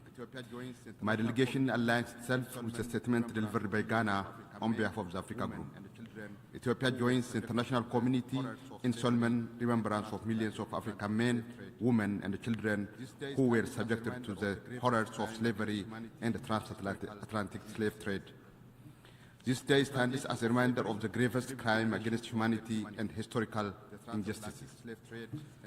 The tragedy of slavery stripped generations of their humanity. The transatlantic slave trade and colonialism represent two of history's most extensive crimes against humanity, leaving legacies that continue to adversely influence Africa's contemporary socio-economic landscape and development trajectory. Slavery, apart from its cruel extractive nature, it disrupted social systems and fundamentally reconfigured economies, governance structures, and cultural institutions across Africa and beyond. As we reflect on this painful chapter, we underscore the importance of education, truth-telling, and the preservation of historical memory. We are of the view that acknowledging this gravest crime against humanity is crucial for honoring the victims and also for compensating with reparation for the atrocities committed. Addressing the structural and historical roots of inequality, including the socio-economic consequences that continue to affect people of Africa and African descent particularly, is important. Commemoration, therefore, must go beyond retrospective remembrance, it must serve as a call to confront the living consequences with courage. In the same vein, Ethiopia commends the leadership of Ghana on behalf of the Africa Group for successfully tabling the draft resolution declaration of the trafficking of enslaved Africans and the racialized chattel enslavement of Africans as a grievous crime against humanity. In conclusion, we pay tribute to the victims of slavery and the transatlantic slave trade, and also to those courageous abolitionists who fought to stop such atrocities. We hope this day would serve as a first step to renew our collective determination to rectifying the damage and build a world founded on the inherent dignity of all humanity. I thank you. I thank the distinguished representative. I now give the floor to the distinguished representative. I thank the distinguished representative of Ethiopia. I now give the floor to the distinguished representative of Guinea.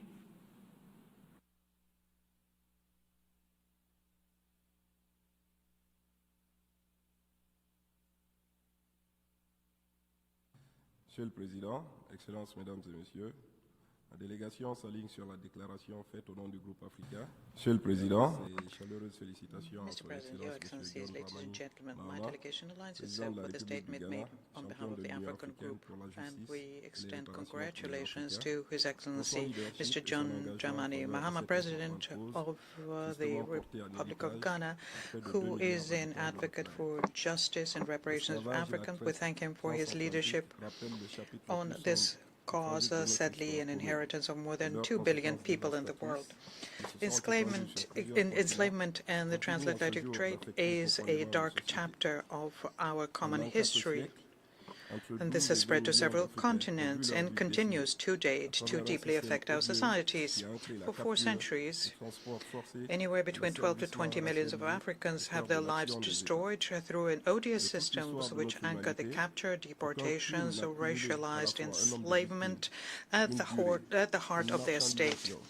In the history of humanity, no crime has accumulated at the same time the same number of victims, duration, commodification, dehumanization, as was done by slavery and transatlantic trade. No crime produced consequences which were as lasting, in particular the large-scale destruction of African societies, enshrining racialized inequalities, which unfortunately continue to be the structure of many ways of thinking, including in international relations.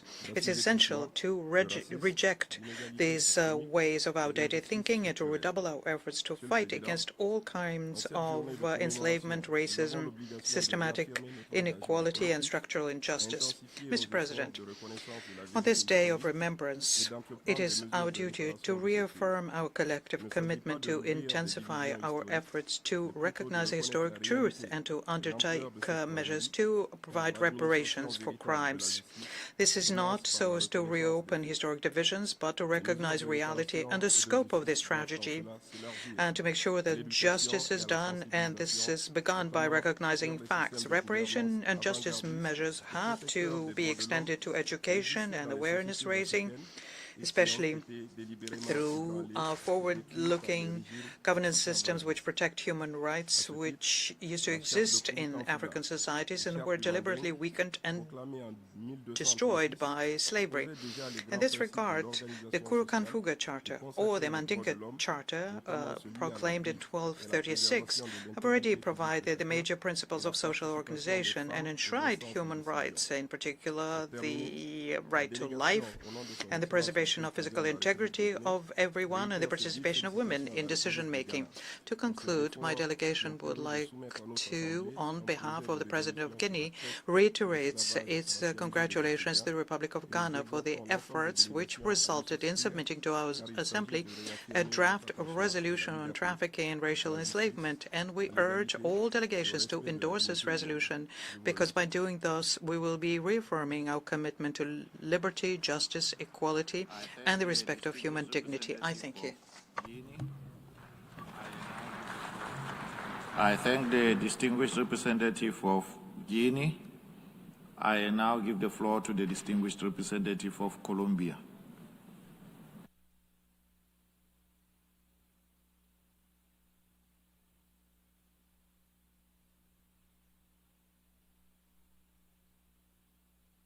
Señora Presidenta, Colombia le agradece por convocar esta sesión plenaria conmemorativa. Señora Presidenta.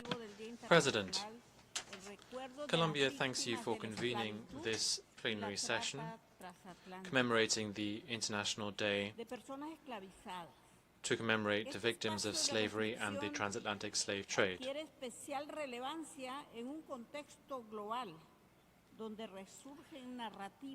This forum is particularly relevant within a global context where there are narratives that are resurging that aim to deny the past, to play down its effects, or to dehumanize people based on race, gender, sexual orientation, nationality, or religion. I would like to quote President Gustavo Petro: "There is just one humanity, and we can overcome the current problems of our time, the climate crisis and poverty, by beginning with a dialogue between civilizations who acknowledge their differences." Slavery, the transatlantic slave trade, and colonialism are matters that left scars that still remain. In Colombia, we are well aware of the significance of these issues. They are part of our identity, our struggles, and our commitments. Indeed, confronting history means that we must assess the past honestly, to identify discriminatory structures that still persist, and we need to work together to dismantle them. In this regard, Colombia welcomes the declaration that Ghana has proposed, and we decided to support it as an expression of our commitment to historic justice and to ensure that persons of African descent can fully claim their rights. In order to advance with dignity, we need to acknowledge the ways and forms of exclusion that particularly affected indigenous peoples and persons of African descent, migrants, women, and other historically marginalized people. Recognizing these realities is an essential step to move towards public policies and international frameworks that can promote dignity, meaningful equality, and justice for everyone. In addition, empowering futures means that we need to beef up multilateral mechanisms and cooperation mechanisms to close the gaps and also to rethink how we relate with each other as regions and as peoples. With this in mind, Colombia convened the high-level forum between ECLAC and Africa that was held in Bogota, where we started a bi-regional conversation on how we can redesign our means of cooperation, trade, mobility, and knowledge. That meeting showed that in spite of our differences, we are just one humanity, and our regions can build joint solutions to achieve sustainable development, historic justice, digital equality, health, the energy transition, and can strengthen our institutions. Thank you very much. I thank the distinguished representative of Colombia. I now give the floor to the distinguished representative of Haiti.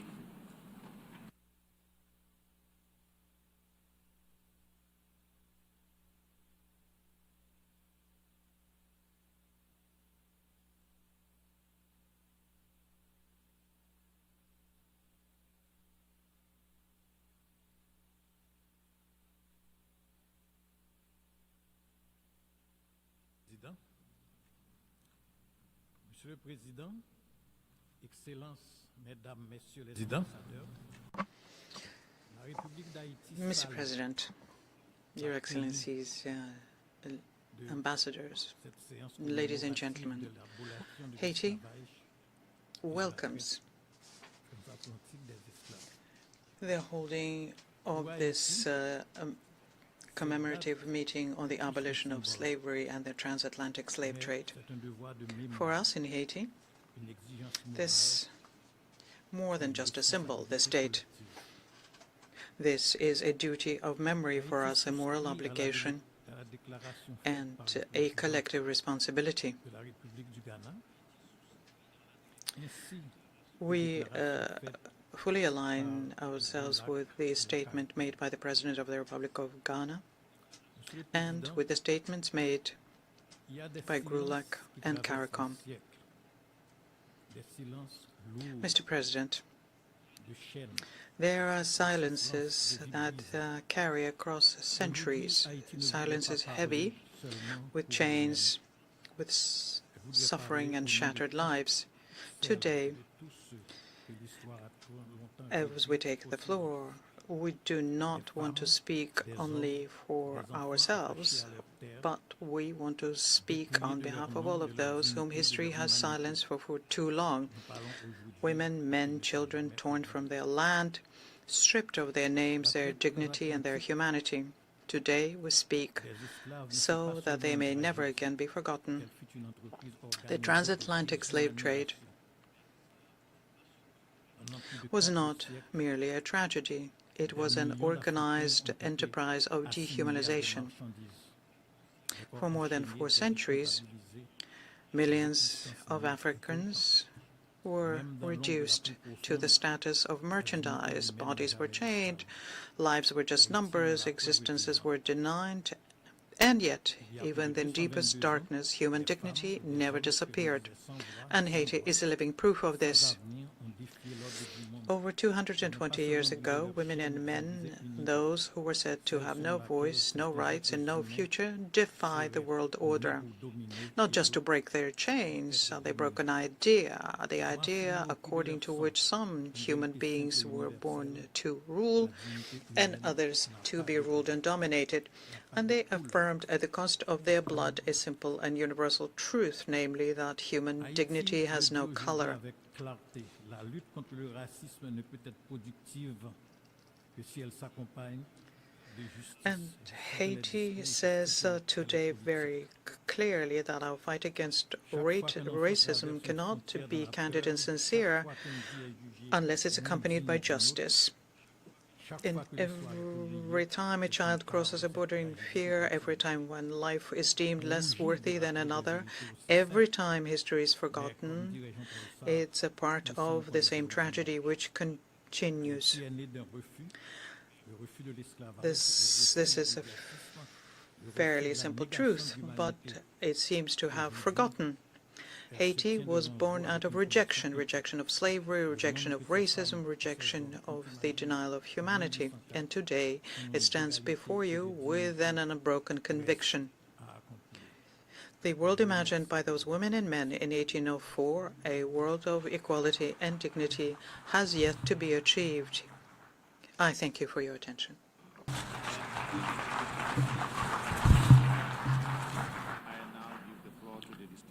I thank the distinguished representative of Haiti. I now give the floor to the distinguished representative of Namibia.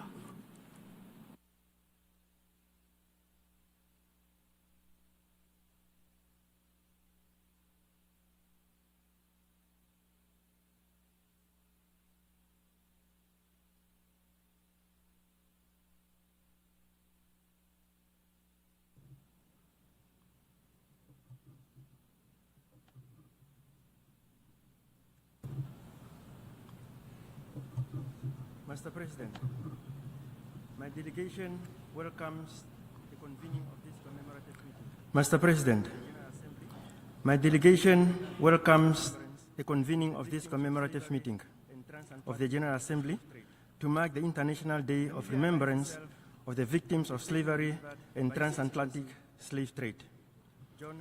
Namibia aligns itself with the statement delivered by His Excellency John Dramani Mahama, President of the Republic of Ghana, and African Union champion on advancing the cause of justice and the payment of reparations to Africans on behalf of the African states. My delegation wishes to recognize with appreciation the participation of Ms. Esther Phillips, first Poet Laureate of Barbados, and Ms. Shahada Jek, first Youth Poet Laureate of Toronto, Canada, in this commemorative meeting. Your insightful and moving words added a significant value to our discussion, and we are grateful for your contributions. Mr. President, my delegation commends Ghana for courage and leadership in advancing our shared commitment to addressing historical injustices committed against Africans and the people of African descent through transatlantic enslavement, colonialism, and apartheid, as well as the inequities that persist in the international economic and political orders. We recall that the atrocities of slavery, the slave trade, colonialism, apartheid, racial segregation, subjugation, and exploitation of resources denied and violated the humanity and dignity of Africans and people of African descent. Their legacies are not confined to the past, as their social, economic, and cultural consequences continue to be experienced to this day. This year's commemoration is particularly significant due to the introduction of the resolution declaring the trafficking of enslaved Africans and racialized chattel enslavement of Africans as a gravest crime against humanity. This resolution offers the international community a collective moment of reflection on enduring legacies of slavery and affirms the African Union's commitment to reparatory justice, historical accountability, and healing of Africans and for the people of African descent.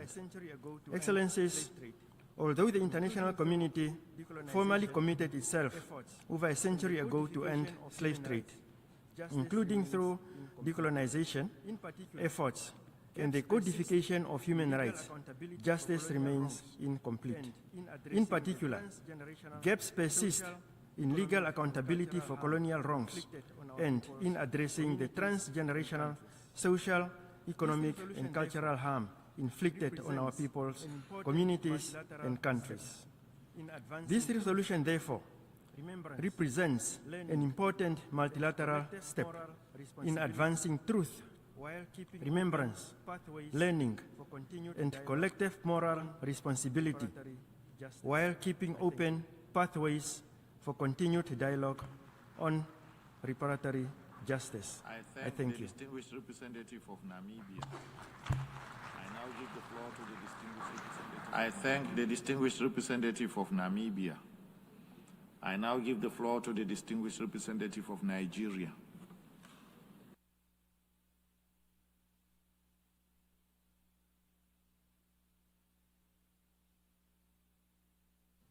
Mr. President, Excellencies, distinguished delegates. Nigeria aligns Mr. President, Excellencies, distinguished delegates. By His Excellency, Nigeria aligns itself with the statement delivered by His Excellency John Dramani Mahama, President of the Republic of Ghana, on behalf of the African Group and for his leadership in the discourse on this important issue. And in our national capacity, underscore the historic importance of this event. We join the global community in the spirit of profound solemnity to honor the memory of the millions of African men, women, children who were victims of the transatlantic slave trade. This was not merely a dark chapter in history, it was a 400-year crime against humanity that fundamentally altered the trajectory of the African continent and the modern world. For Nigeria, this remembrance is personal. The shores from which our ancestors were taken are not merely geographical or geographic markers. They are sacred sites of memory, resilience, and unfinished justice. Confronting history requires history. The transatlantic slave trade was a systemic engine of exploitation to foil the industrial and economic rise of distant shores. Nigeria therefore maintains that true justice begins with a global curriculum that accurately reflects this history, ensuring that the roots of systemic racism and prejudices are identified and dismantled at their sources. Mr. President, advancing dignity is at the heart of our collective responsibility. As we navigate the international decade for people of African descent, we must recognize that the broken bones of slavery have manifested in modern society in systemic marginalization and racial profiling. Therefore, combating modern slavery is essential by eradicating contemporary forms of servitude, including human trafficking, which continue to stain our global conscience. Nigeria stands in solidarity with the people of African descent and calls on all member states to support the resolution to be tabled today. Supporting and voting in favor of this resolution is a roll call of conscience, reflecting where member states stand in confronting racism and advancing the reconciliation of historical injustices. Mr. President, in conclusion, we should not let this day end in reflection alone, but it should mark a renewed resolve, a collective commitment to transform memory into action, injustice into equity, and pain into purpose. In doing so, we affirm not only the dignity of those who were lost, but the promise of those who carry their legacy forward. I thank you. I thank the distinguished representative of Nigeria. I now give the floor to the observer. I thank the distinguished representative of Nigeria. I now give the floor to the observer of the observer state of the Holy See.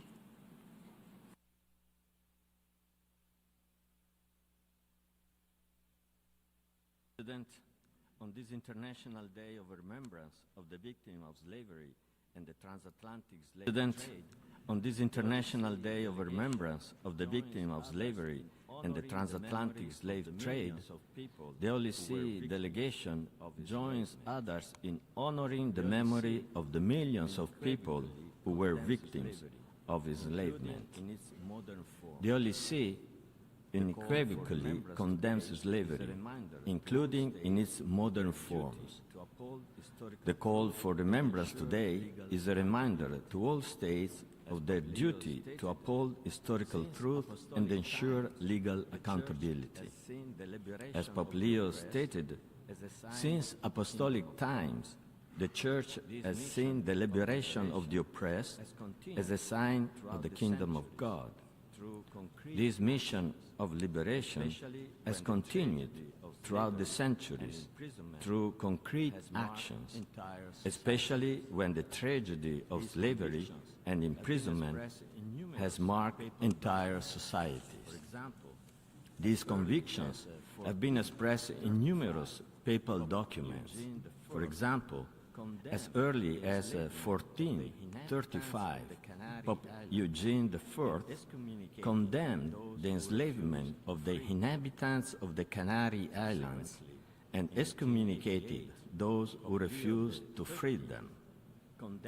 Subsequently, in 1888, Pope Leo XIII condemned slavery as contrary to the Christian values, recalling that God, having created man a reasonable being, and after his own likeness, he wished that he should rule only over the brute creation and not be the master of man.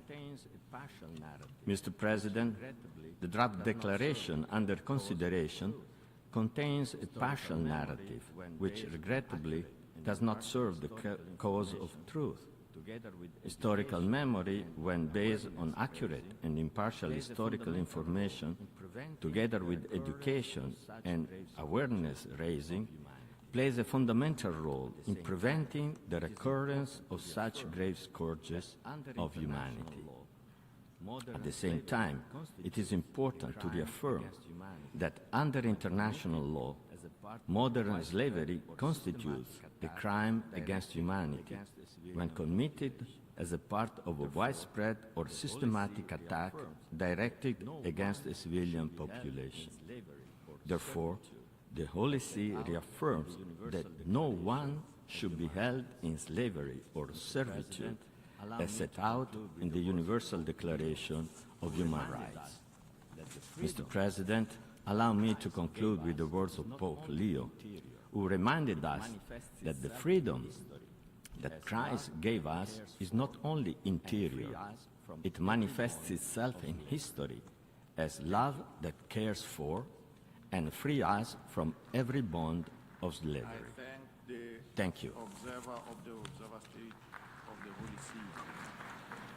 I thank the observer of the Observer State of the Holy See. I now give the floor to the observer of the International Authority on Development.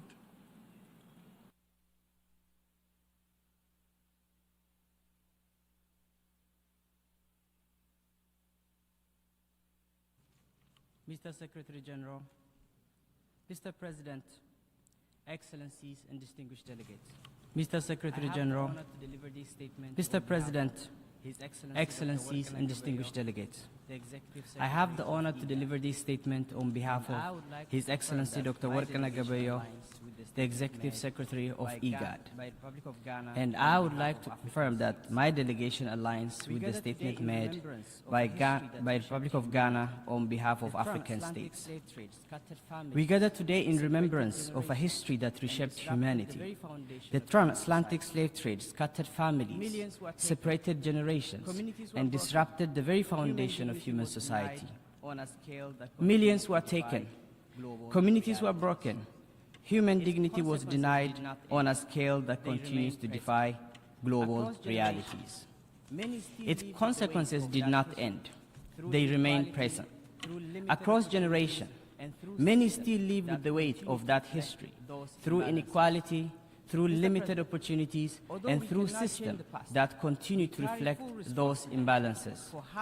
Mr. President, although we cannot change the past, we carry full responsibility for how its consequences are addressed. That responsibility is not symbolic, it is practical, and it is immediate. Today, nearly 50 million people are living in conditions of modern-day slavery. Throughout labor, human trafficking, and exploitation that continues in different forms. This reality calls for a clarity of purpose. Human dignity must be protected, consistent and without exception. Excellencies, Africa's history reflects both of suffering and strength. From the shores where millions were taken, to moments like Adwa, where dignity was defended with determination, our one principle remains constant. Dignity endures, and it demands recognition. Mr. President, the theme before us, justice in action, confronting history, advancing dignity, empowering future, calls for a steady and deliberated progress. It calls for implementation. It calls for partnership. It calls for accountability. As the Executive Secretary of IGAD has emphasized, justice gains meaning when action reflects memory. Excellencies, the United Nations provides the framework. Member states provide the leadership. And together, progress becomes possible. Sustained implementation of commitment is essential. Continued cooperation is necessary. and shared responsibility must remain at the center of our effort. Mr. President, this day is a day of what humanity has endured. It is also a reminder of what humanity can correct. Through consistent effort, through principled action, and through collective resolve, we can continue to advance dignity and inclusion. Let this be a moment that strengthens that direction, and I thank you.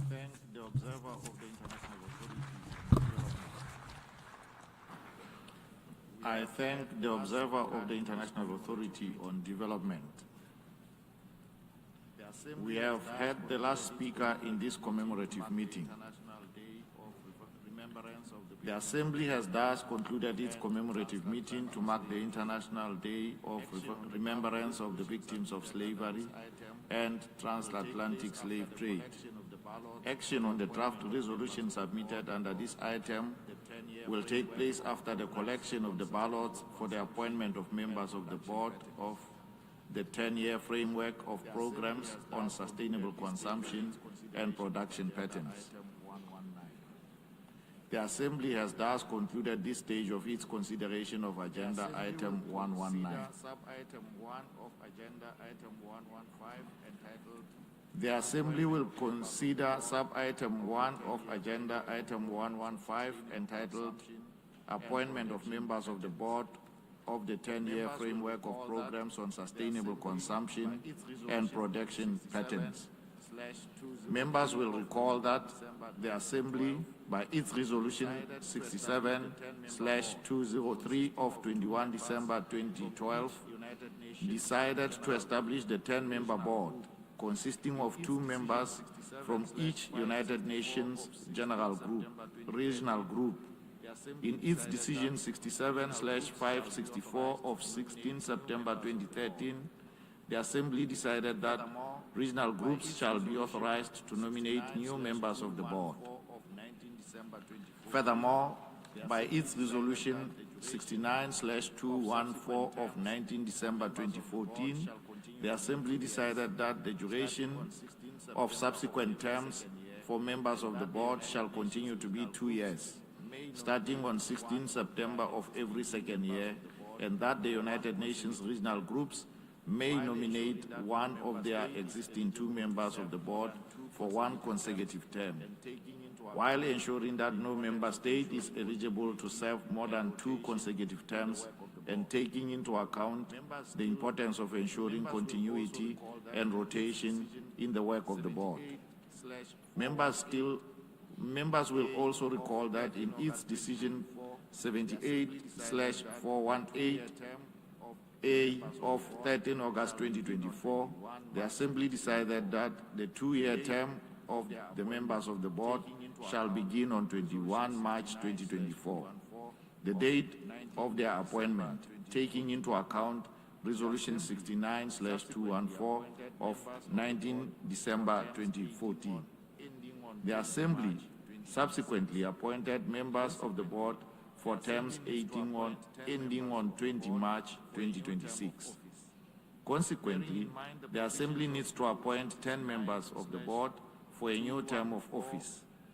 Bearing in mind the provisions of Resolution 69/214 as outlined above, I propose that the new 2-year term of the members of the board shall begin on the date of their appointment, that is today, 25 March 2026. May I take it that the Assembly wishes to proceed accordingly? It is so decided. The 73rd plenary meeting held on 10 March 2026. In view of the request made at the 73rd plenary meeting held on 10 March 2026, the Assembly will now proceed to this appointment by secret ballot. With regard to the candidatures, I should like to inform members of the following nominations by regional groups. For the 2 seats from among the African states, only 1 endorsed state has been communicated, namely the Republic of South Africa. For the 2 seats from among the Asia-Pacific states, only 1 state has been communicated, namely India. For the two seats from among the Eastern European states, two states have been communicated, namely Hungary and the Russian Federation. For the two seats from among the Latin American and Caribbean states, the following two endorsed states have been communicated, namely Barbados and Mexico. For the two seats from among the Western European and other states, the following two endorsed states have been communicated, namely Finland and Germany. Before we begin the voting process, I should like to remind members that, pursuant to Rule 88 of the Rules of Procedure of the General Assembly, no representative shall interrupt the voting except on a point of order on the actual conduct of the voting. Any announcements, including those concerning withdrawals of candidatures, should therefore be made prior to the commencement of the voting process. That is to say, before the announcement of the beginning of the voting process. In addition, ballot papers will only be given to the delegates seated directly behind the country's nameplate. We shall now begin the voting process. Ballot papers marked A, B, C, D, and E will now be distributed, and the voting has thus begun. In accordance with Resolution 71/323 of 8 September 2017, the names of the states that have been communicated to the Secretariat at least 48 hours prior to the election today have been printed on the ballot papers for each of the regional groups. Only those candidates nominated by the regional groups are eligible for this appointment and are indicated on the ballot paper. I request representatives to use only those ballot papers that have been distributed and to put an X in the ballot boxes next to the names of states whom they wish to vote for. There shall be no write-ins. A blank ballot paper will be considered an abstention. If a ballot paper contains any notation other than votes in favor of eligible member states, those notations will be disregarded. I invite the representatives of the following states to serve as tellers and to accompany the conference officers as they collect the ballot papers. Brunei Darussalam, Ecuador, Italy, Lesotho, Montenegro, and Sweden.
I invite the representatives of the flowing states to serve as tellers and to accompany the conference officers. I invite the representatives of the flowing states to serve as tellers and to accompany the conference officers as they collect the ballot papers.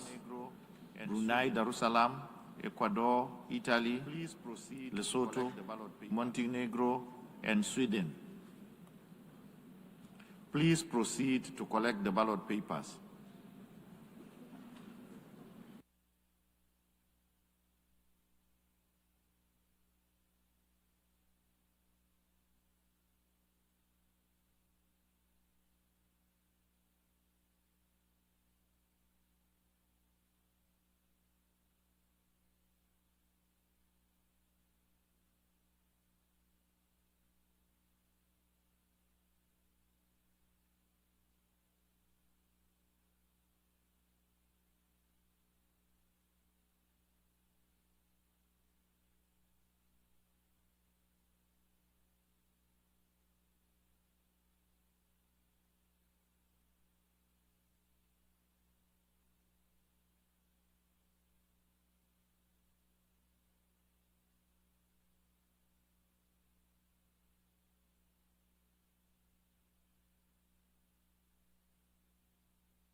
May I request delegations who have not voted to do so now by approaching the podium. May I request delegations who have not voted to do so now by approaching the podium to cast their votes.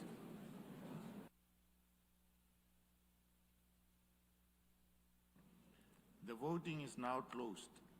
No more ballot papers will be accepted. The voting is now closed. No more ballot papers will be accepted. Now proceed to consider the other items announced in the United Nations. In the interest of time, the Assembly will now proceed to consider the other items announced in the United Nations Journal while the ballots are being counted.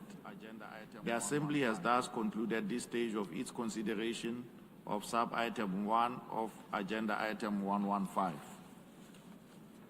The Assembly will resume its consideration of Agenda Item 119 entitled The Assembly will resume its consideration of Agenda Item 119 entitled Commemoration of the Abolition of Slavery and the Transatlantic Slave Trade, to take action on a proposal announced in the journal. To His Excellency Samuel Okudzeto Ablakwa. I give the floor to His Excellency Samuel Okudzeto Ablakwa, Minister for Foreign Affairs of Ghana, on behalf of the African Group, to introduce Draft Resolution A/80/L.48.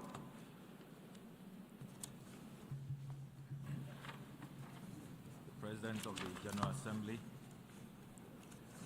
Your Excellencies, permanent representatives, the President of the General Assembly, delegates, Your Excellencies, permanent representatives, distinguished delegates, today we gather in solemn reflection on the International Day of Remembrance of the victims of slavery and the Transatlantic Slave Trade, a day when humanity pauses to remember millions of women, men and children whose lives were stolen, whose dignity was denied, and whose humanity was questioned, yet whose resilience reshaped the moral arc of our shared history. This day is not merely an act of remembrance. It is a call to conscience. It reminds us that memory without action risks becoming silent, and silence has never been the ally of justice. Your Excellencies, in September 2025, during the general debate of the 80th session of the United Nations General Assembly, the President of Ghana, His Excellency John Dramani Mahama, announced that Ghana will introduce a draft resolution entitled Declaration of the Trafficking of Enslaved Africans and Racialized Chattel Enslavement of Africans as the gravest crime against humanity. 6 months to this very day, I have the distinct honor to present this resolution to the General Assembly on behalf of the African Group. This resolution does not create legal hierarchies of crime, as some have wrongly suggested. Neither is it about reopening history. It is about completing history. It does not target individual states, nor does it seek division. Rather, it establishes a principled framework for reconciliation grounded in truth. At its heart, this draft resolution is forward-looking and unifying. It is focused on truth, remembrance, education, and dialogue. It is grounded not in retribution, but in moral recognition. And it is intended to strengthen global efforts to combat racism, racial discrimination, and xenophobia in all its forms. Excellencies, its objectives are clear: to provide formal and unequivocal recognition within the United Nations system of the world-breaking and world-redefining impact of the enslavement of Africans and racialized chattel enslavement of Africans and people of African descent, to affirm their enduring consequences, not only for Africa and the people of African descent, but all of humanity, to reinforce ongoing global efforts toward reparatory justice through dialogue and cooperation, and to strengthen international solidarity in the fight against systemic racism and historical denialism. Distinguished delegates, the African Group expresses its sincere appreciation to all delegations for their constructive engagement throughout the negotiations. We believe that the present draft reflects the broadest possible views of member states on this important issue.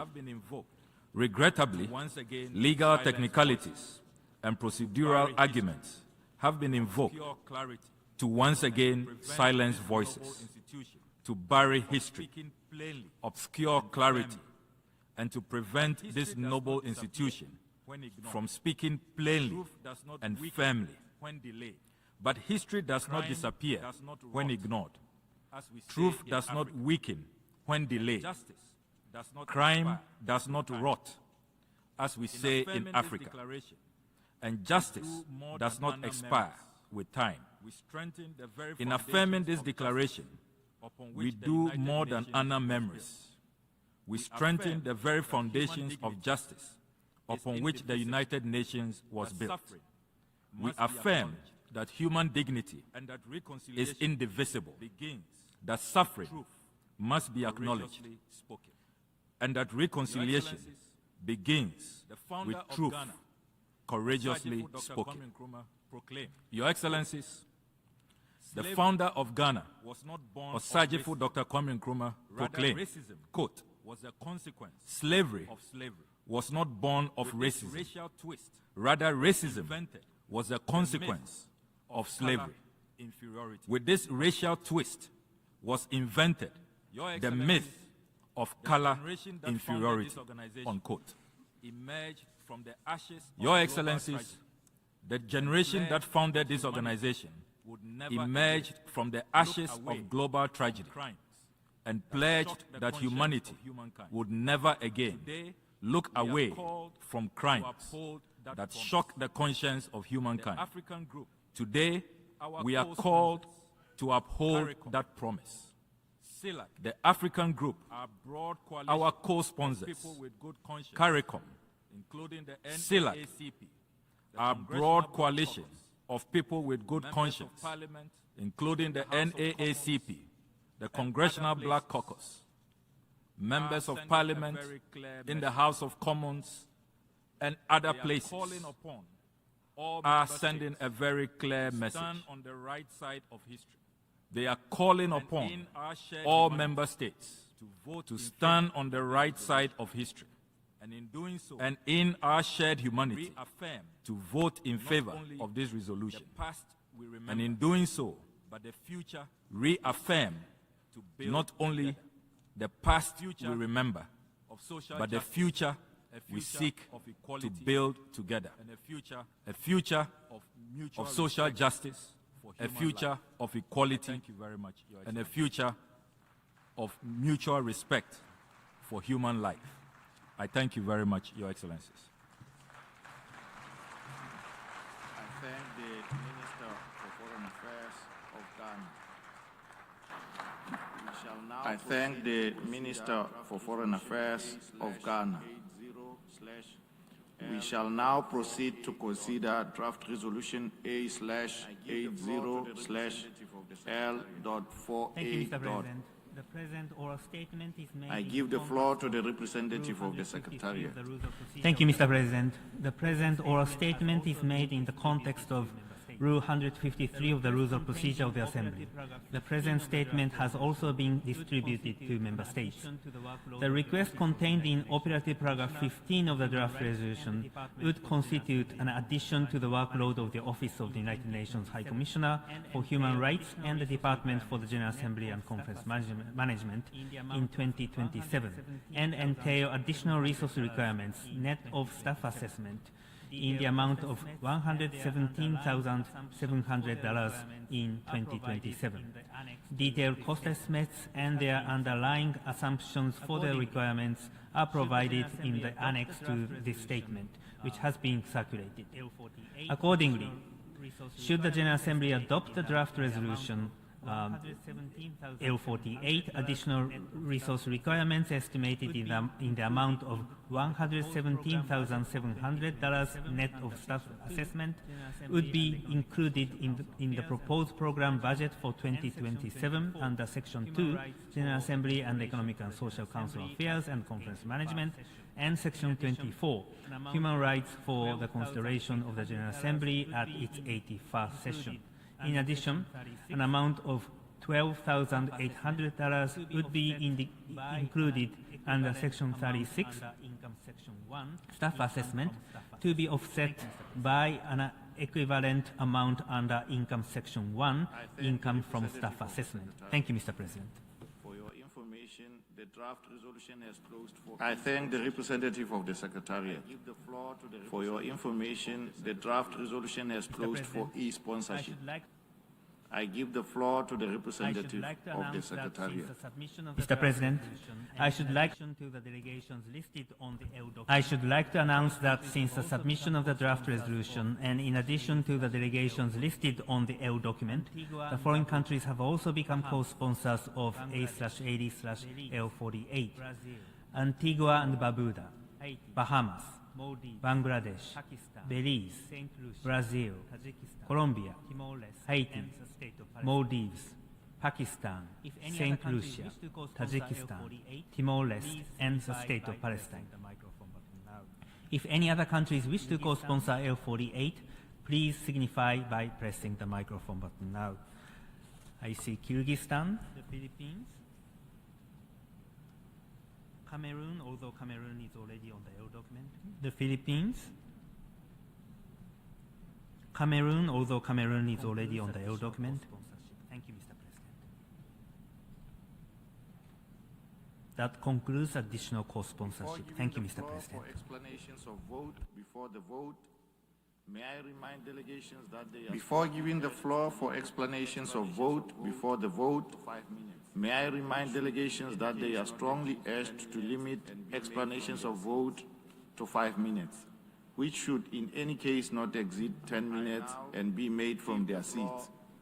To the distinguished representative of the United States. I now give the floor to the distinguished representative of the United States. Thank you, Mr. Chairman. The United States remains steadfast in its opposition and condemnation of historic... Thank you, Mr. Chairman. The United States remains steadfast in its opposition and condemnation of historic wrongs that resulted from the transatlantic slave trade, the trans-Saharan slave trade, and all other forms of slavery. We remain committed to the acknowledgement that these historical wrongs. Despite this, the United States observes that the text of this resolution remains highly problematic in countless respects. Consequently, the United States cannot support the adoption of this resolution. We regret that the United States must once again remind this body that the United Nations exists to maintain international peace and security. It was not founded to advance narrow, specific interests and agendas, to establish niche international days, or to create new costly meeting and reporting mandates. This resolution does all three. The United States has defined long-standing objectives to the framing of reparatory justice and the duty of reparation for historical wrongs. While we acknowledge the horrors of the past, we do not accept this resolution's assertion that historical facts from the 15th through 19th century constitute violations of jus cogens, as the term is understood in contemporary international law. The United States also does not recognize a legal right to reparations for historical wrongs that were not illegal under international law at the time they occurred. In addition to its obvious legal problems, this resolution is also unclear as to who the recipients of reparatory justice would be. The drafters and supporters of this resolution seem to believe it is them. The United States strongly objects to the cynical usage of historical wrongs as a leverage point in an attempt to reallocate modern resources to people and nations who are distantly related to the historical victims. As stated at the outset of these negotiations, the United States also strongly objects to the resolution's attempt to rank crimes against humanity in any type of hierarchy. The assertion that some crimes against humanity are less severe than others objectively diminishes the suffering of countless victims and survivors of other atrocities throughout history. This is not a competition. This attempted ranking is also simply incorrect as a matter of law. The United States would also like to express disappointment in the arbitrary historical perspective of the text. Trafficking in African slaves began long before the 15th century and sadly continued even after the 19th. These dates were clearly selected for political reasons rather than historical accuracy. All trafficking of enslaved Africans and racialized chattel enslavement of Africans deserve to be condemned, not merely the political expedient. Also, there are some fake news articles suggesting that the sponsors of this resolution called into question President Trump's support of the black community. We reject any such suggestions. Indeed, President Trump has done more for black Americans than any other president and enjoyed historic support from the black community in the 2024 election. He is working tirelessly to deliver for them and make our country greater than ever. Finally, we must express our deep disappointment regarding the process that led to this text. Throughout drafting, the United States and other delegations offer constructive contributions aimed at aligning the text with the established international legal frameworks. These contributions were ignored. For these reasons, the United States will vote no on this resolution. Thank you. I thank the distinguished representative of the United States. I now give the floor to the representative of Cyprus on behalf of the European Union. I have the honor to speak on behalf of the European Union and its member states. The candidate countries, Thank you, Chair. I have the honor to speak on behalf of the European Union and its member states. The candidate countries, North Macedonia, Montenegro, Albania, the Republic of Moldova, Bosnia and Herzegovina, as well as San Marino, align themselves with this statement. We welcome the African Union's initiative in advancing a dedicated resolution to one of the most heinous episodes in human history. The transatlantic slave trade remains an unparalleled tragedy, which lasted for over 3 centuries and involved unspeakable atrocities, affecting millions of Africans. It cannot and should not be forgotten. At the 7th Summit of the African Union and the European Union, last November in Angola, European and African leaders jointly recognized and profoundly regretted the untold suffering inflicted on millions of people as a result of the slave trade, colonialism, and apartheid. The EU is committed to shedding light on the history of slavery and the transatlantic slave trade, as well as their causes, consequences, and lasting impacts. It is our collective responsibility to learn from the wrongs of the past. We have to redress their enduring effects by removing barriers and tackling disparities that still hinder equal participation in society by the descendants of those affected. The EU is actively engaged across all relevant fora, including via the EU-AU Human Rights Dialogue process, to make progress on this issue. We acknowledge that further efforts are necessary, and we stand ready to continue working with partners in this direction. The recently adopted EU anti-racist strategy underscores the continued relevance of tackling the legacy of slavery, making this an important element on the fight against structural racism. This resolution was presented as a forward-looking and unifying process. It offered a meaningful opportunity to foster unity among UN member states to jointly address an issue of paramount importance for all. Regrettably, we were not able to reach a consensual outcome in the short time frame allocated to negotiations. We also regret that the proponents of the resolution did not reconsider their approach despite our repeated calls for more openness to constructive comments. Chair, we regret that our key concerns were not adequately reflected in the final text. We are concerned that this will send a wrong message on an issue where we do not fundamentally disagree. We were prepared to support a text that emphasizes the scale of the atrocity of the transatlantic slave trade, the importance of remembrance, and the need to continue combating slavery in its contemporary forms. Instead, the text before us raises a number of legal and factual concerns that we cannot overlook. First, the use of superlatives in the context of crimes against humanity is not legally accurate, such as the use of gravest in the title and throughout the text, which implies a hierarchy among atrocity crimes, when no legal hierarchy between crimes against humanity exists. It risks undermining the harm suffered by all victims of these crimes and lacks legal clarity crucial for ensuring accountability. We firmly reject introducing ambiguity in this respect. Second, the selective inclusion of lengthy historical and contentious references to regional jurisprudence and selective and unbalanced interpretation of historical events, such as in preambular paragraphs 21 and 23. Is at odds with accepted UN practice, as well as the stated universal and forward-looking objective of this initiative. It risks creating divisions when unity is both necessary and achievable. The role of the General Assembly is not to substitute itself to the academic debate amongst historians. Third, we are also concerned by certain legal references and assertions that are either inaccurate or inconsistent with international law. This includes suggestions of a retroactive application of international rules, which were non-existent at the time, and claims for reparations, which is incompatible with established principles of international law.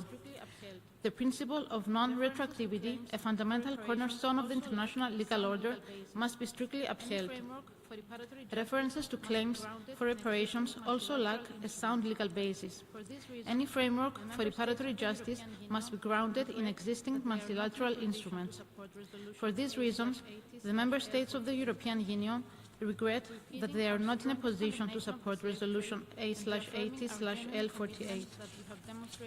Repeating our strongest condemnation of the slave trade and reaffirming our genuine commitment that we have demonstrated through concrete domestic and international action, we are compelled to abstain, solely out of profound respect for the subject matter and its complexities. This abstention should not be interpreted as leniency towards these apparent practices, nor in any case as acceptance of or acquiescence to the legal formulations in the text. We reserve our full position on these matters in all current and future relevant processes. I thank you. I thank the distinguished representative of Cyprus on behalf of the European Union. I now give the floor to the distinguished representative of Nicaragua. Señor Presidente, Nicaragua agradece a Ghana y a África por la presentación de esta resolución. Señor Presidente, de relevancia histórica. Nicaragua would like to thank Ghana and Africa for presenting this resolution, which has true historic, moral and political relevance for peoples who were victims of invasion, occupation and European conquest that led to colonialism, slavery, the looting of natural resources, and the subsequent suffering from this genocide perpetrated against our people, destroying cultures that the European invaders, with their limited knowledge, did not possess the capacity to understand the social, philosophical, and spiritual structures thereof, which led to barbarism and the extermination of entire peoples. For the people of our Americas, this memory is an inherent part of our determination to be free and never slaves.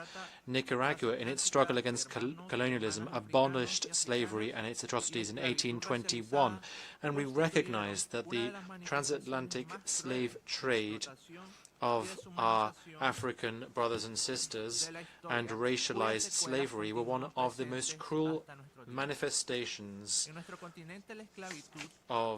in history, whose scars continue to be present up till today.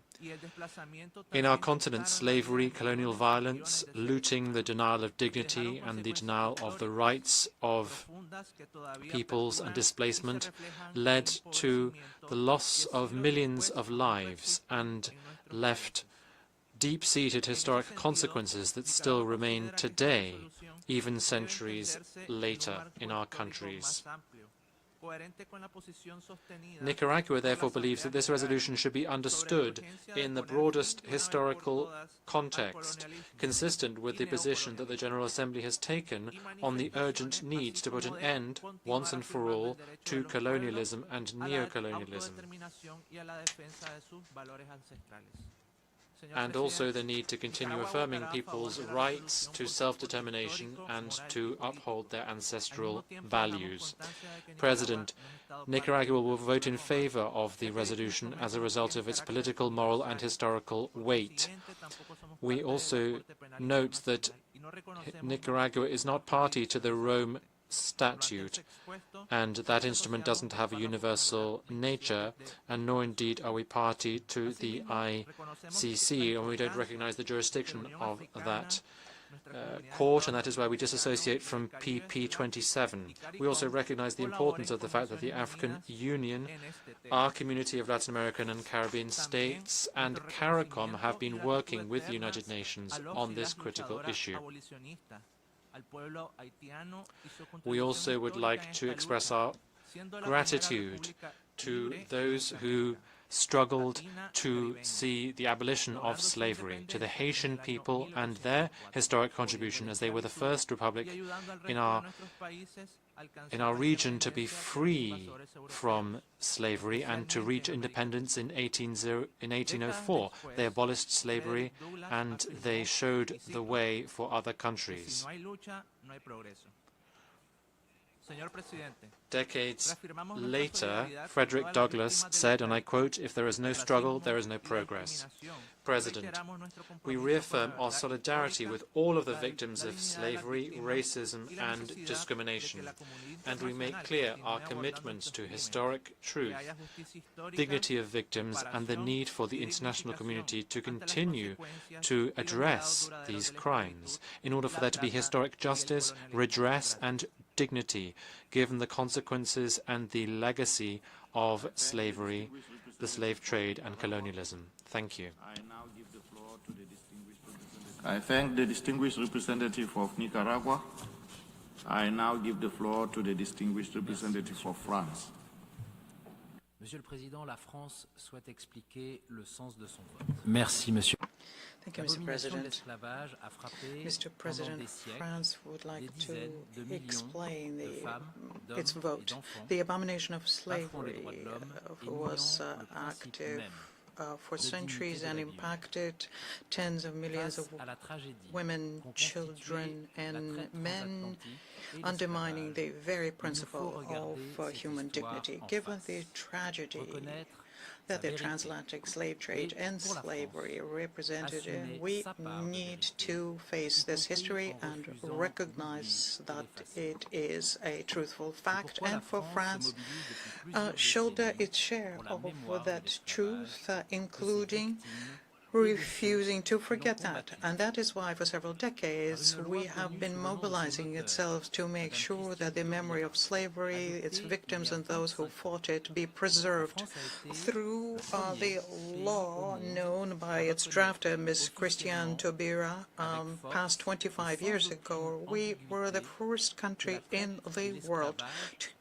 to officially recognize and to do so strongly and without any ambiguity the fact that the trade and the enslavement perpetrated since the 15th century in the Americas, in the Caribbean, in the Indian Ocean, and in Europe against the African, American, Indian, Malagasy, and Indian populations was a crime against humanity. End of quote. We support the work done by historians and strengthen our cultural and educational cooperation in this regard. In 2019, we created a foundation for the memory of slavery, which works to move forward the historic knowledge therein and to keep the memory of victims, those who fought for abolition, contributing to fight against racism and discrimination in our contemporary societies. Very soon, we will inaugurate the National Memorial to victims of slavery in Paris, at the very place where the Universal Declaration of Human Rights was adopted. Mr. President, as was done by our partners of the European Union, France will abstain on voting on the text because we think that the resolution proposed gives rise to a number of difficulties under international law. We refer you in this regard to the declaration that has just been made on behalf of by the European Union and its member states. We regret also the fact that this resolution seems to establish a hierarchy amongst crimes against humanity. This gives rise to serious legal difficulties. In addition to that, it runs the risk of creating a competition against historic tragedies which should not be compared. And what is done, it's done to the detriment of the memory of victims. At the time when the United Nations is working on the development of a new international convention on the prevention and suppression of crimes against humanity, it seems to us important to recall that any and all resolution from the General Assembly has to be centered in international law and a universal approach to human rights. I thank you. We have had the last speaker in explanation of vote. I thank the distinguished representative of France. We have had the last speaker in explanation of vote before the vote. The Assembly will now take a decision on draft resolution A/80/L48 entitled Declaration of the Trafficking of Enslaved Africans and Racialized Chattel Enslavement of Africans as a gravest crime against humanity. We shall now begin the voting process. A recorded vote has been requested. We shall now begin the voting process. Those in favor of the draft resolution A/80/L48, please signify. Those against and those in abstention. The Assembly is now voting on draft resolution A/80/L48 entitled Declaration of the Trafficking of Enslaved Africans and Racialized Chattel Enslavement of Africans as the gravest crime against humanity. Will all delegations confirm that their votes are accurately reflected on the screen? Has been completed. Please lock the machine. The voting has been completed. Please lock the machine.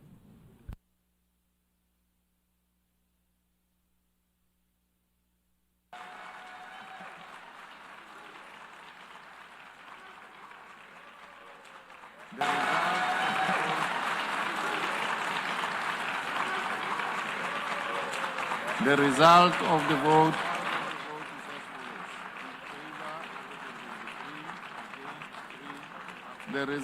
the vote is as follows. In favor, 123, against 3, abstentions 52. Therefore, draft resolution A/80/L48 is adopted.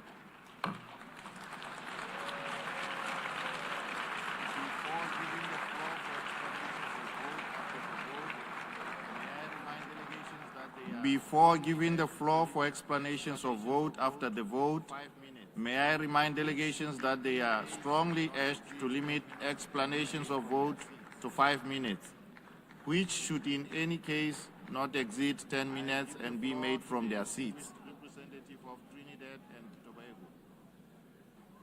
I give the floor to the distinguished representative of Trinidad and Tobago. Thank you, Chair. Excellencies. I have the honor. Thank you, Chair. Excellencies. I have the honor to deliver this statement on behalf of the 14 member states of the Caribbean Community CARICOM in explanation of our vote. CARICOM voted in support of this resolution because of our historical attachment to the issue of the trafficking of enslaved Africans and the racialized chattel enslavement of Africans.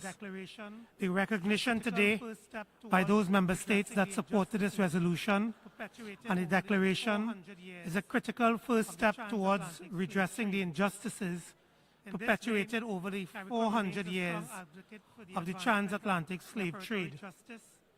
In this vein, CARICOM remains a strong advocate for the advancement of reparatory justice for the historical atrocities perpetuated against our forebears during the period of colonialism and the transatlantic slave trade, as well as the persistent legacies thereof.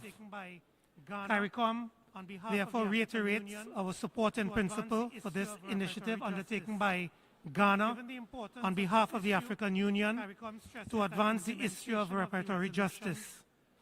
Given the importance of this issue, CARICOM stresses that implementation of the resolution must be done in a collaborative manner and in full partnership with the entire membership. CARICOM commits to contributing to taking forward the implementation of this resolution in line with the region's priorities, including the 10-point plan for reparatory justice. We will continue to engage meaningfully in future discussions on this important issue, including on ways to take forward the important provisions contained in the resolution. I thank you, Chair. I now give the floor to the distinguished representative. I thank the distinguished representative of Trinidad and Tobago. I now give the floor to the distinguished representative of New Zealand. Thank you, President. It is clear from the grim testimony that we have heard today that slavery and the transatlantic slave trade. It is clear from the grim testimony that we have heard today that slavery and the transatlantic slave trade were appalling tragedies of an historic scale that constitute grave violations of human dignity and of the fundamental human rights of its victims.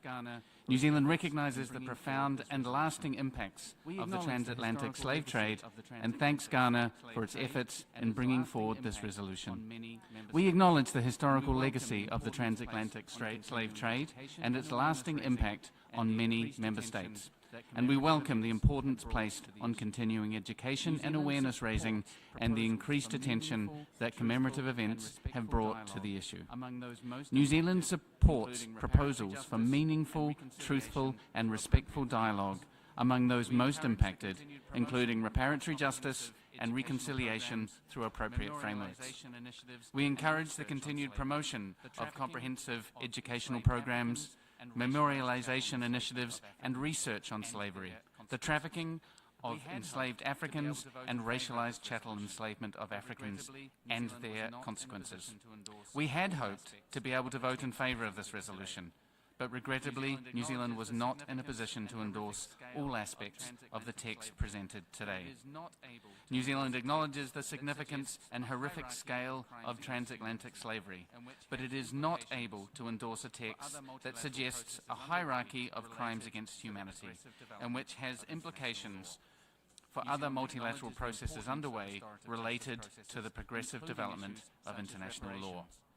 New Zealand acknowledges the importance of restorative justice processes, including issues such as reparations, but believes these are more appropriately pursued through relevant judicial tribunals or agreed international legal forums. New Zealand was, unfortunately, not able to vote in favour of the text today, but we thank Ghana and the other co-sponsors once again for the resolution and reaffirm our support for meaningful dialogue, education and progress on addressing the impacts of the transatlantic slave trade. I thank you. I thank the distinguished representative of New Zealand. I give the floor to the distinguished representative of Peru. El Perú agradece a la distinguida delegación de Ghana. Gracias, Presidente. Thank you, President. Que ha permitido retomar una reflexión Peru would seria like y to thank the necesaria distinguished delegation of sobre la Ghana for this esclavización y la initiative, trata de personas africanas. which has made it possible for Nuestro us voto es to undertake coherente a con los serious compromisos internacionales analysis encaminados about the a un seriousness combate of firme para these la issues. erradicación del racismo Our vote y is sus consistent with the manifestaciones international estructurales. commitments that Peru has El Perú undertaken ha votado a favor de in este line proyecto with de our struggle to resolución, eradicate convencido racism de que la and trata all of its transatlántica structural de africanos manifestations. esclavizados, Peru el voted in sistema de favor of the draft esclavitud resolution. realizada, We are convinced that the transatlantic slave trade of Africans and the system of racialized slavery were violations of human rights of such scope that they demand the attention of the international community today. Their consequences are still being felt today in our societies.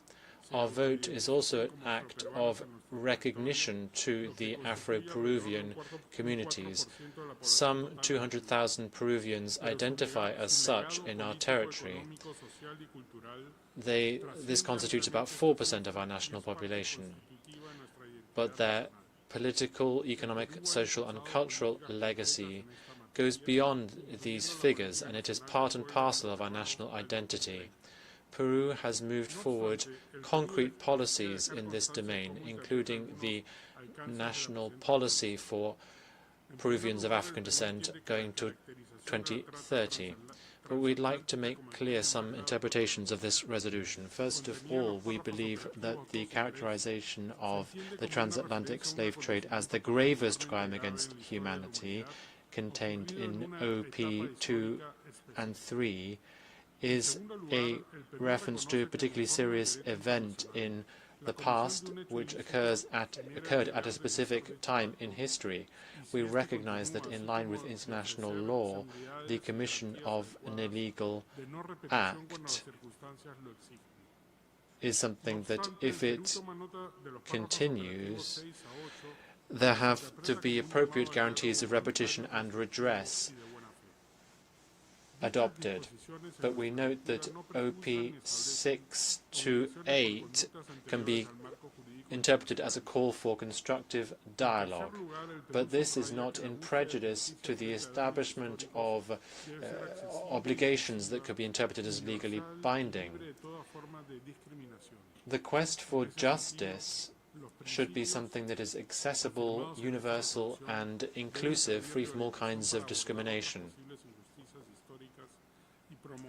The principles reaffirmed in this resolution should be a way of guiding states and should contribute to recognizing the dignity of human beings. Finally, we believe that, well, we would have preferred that a resolution on such an important issue should have been adopted by consensus. We reiterate our solidarity with all of those persons of African descent, and we particularly recognize the damaging legacy of slavery that persists today in a world where there is still racial discrimination as a result of this historical legacy. We will continue to work constructively in the context of this dialogue. And we hope that we can achieve this by consensus. Thank you. I thank the distinguished representative of Peru. I give the floor to the distinguished representative of Liechtenstein on behalf of Switzerland and Iceland. Thank you, Mr. President. I deliver this joint explanation of vote on behalf of Iceland, Liechtenstein. Thank you, Mr. President. I deliver this joint explanation of vote on behalf of Iceland, Liechtenstein and Switzerland. At the outset, we underline the importance of the International Day of Remembrance of the victims of slavery and the transatlantic slave trade, and commend efforts to ensure that the profound suffering caused by the trafficking of enslaved Africans is never forgotten nor diminished. To address the enduring consequences of slavery crimes, Liechtenstein launched the Finance Against Slavery and Trafficking Initiative to combat modern forms of slavery and human trafficking. Against this background, the process leading to the adoption of this declaration is unfortunately a missed opportunity to broaden consensus and recognize the unprecedented nature of these crimes. We believe that more time and meaningful negotiations were needed to galvanize further support. Although we stressed our intention to support the spirit of this initiative, we, alongside others, raised concerns about inconsistencies of the declaration with international law. In particular, the qualification of the transatlantic slave trade as the gravest crime against humanity has no basis in international law and risks undermining the Rome Statute protecting civilian populations not only against enslavement, but also against other equally atrocious crimes against humanity. This is all the more regrettable as discussions on the inclusion of slavery crimes in the definition of crimes against humanity are taking place at the moment, both as part of the efforts to draft a convention on the prevention and punishment of crimes against humanity, and also within the framework of the Rome Statute. These discussions are essential to guarantee that such atrocities are not repeated and that modern forms of slavery do not go unpunished. For these reasons, while we strongly support the underlying objective of recognition, we were unfortunately not in a position to vote in favor of the resolution as adopted. We remain committed to engaging constructively and support the remembrance of the trafficking, the transatlantic slave trade consistent with international law. I thank you. I thank the distinguished representative of Liechtenstein. On behalf of Switzerland and Iceland, I have the honor now to give the floor to the representative of the United Kingdom. Thank you. The United Kingdom recognises the gravity of the issues addressed in this resolution and welcomes the opportunity to set out its position. Thank you. The United Kingdom recognises the gravity of the issues addressed in this resolution and welcomes the opportunity to set out its position. We have repeatedly recognised the abhorrent nature of slavery and the transatlantic slave trade, which inflicted untold harm and misery on millions of people over many decades. Its horrors were profound, and its legacy continues to leave deep scars today. The UK also believes that only by acknowledging and discussing collectively the most painful elements of the history that we share with other nations, including the transatlantic slave trade, can we come together in a spirit of solidarity and mutual respect to respond to the challenges that we all face today. The UK remains committed to that goal. That is why we engaged constructively throughout the negotiations on this resolution in the hope of reaching a consensual-based text. However, despite our efforts, our concerns have not been taken on board. The UK continues to disagree with fundamental propositions of the text and therefore, regrettably, could not vote in favour of it. Firstly, the UK is firmly of the view that we must not create a hierarchy of historical atrocities. Doing so simplifies the complexity and vast scale of suffering endured in different contexts. It risks diminishing the experiences of communities whose trauma and suffering was felt just as strongly.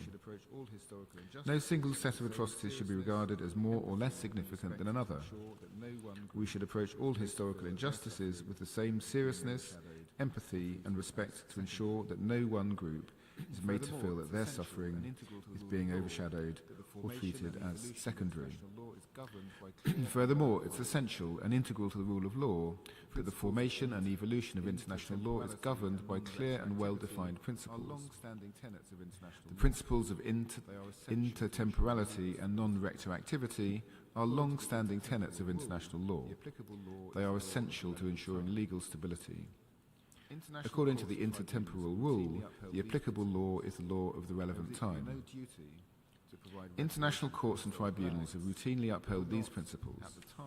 There is equally no duty to provide reparation for historical acts that were not, at the time those acts were committed, violations of international law. These principles cannot be circumvented by recourse to the concept of continuing harms. are rightly prohibited. The UK welcomes that states have developed international law such that today's slavery and the slave trade are rightly prohibited by treaties and under customary international law, and enslavement is now recognised as a constituent element of a crime against humanity. Nonetheless, it's important to acknowledge with deep regret that the prohibitions on slavery, the slave trade, and what are now considered crimes against humanity had not yet been established in international law at the time of the Transatlantic Slave Trade. None of the recognised sources of international law, as set out in Article 38 of the Statute of the International Court of Justice, identify a prohibition on slavery and the slave trade until the 20th century. The United Kingdom appreciates that Ghana, on behalf of the African Union, consistently stressed that this resolution was not to be read as a legal document. This was restated by the drafters at every informal consultation. In this context, the UK and others offered specific language to move the text away from legal to political discourse, while still reflecting the sheer gravity and horror of the act. Member States also suggested the text should be considered by the Sixth Committee.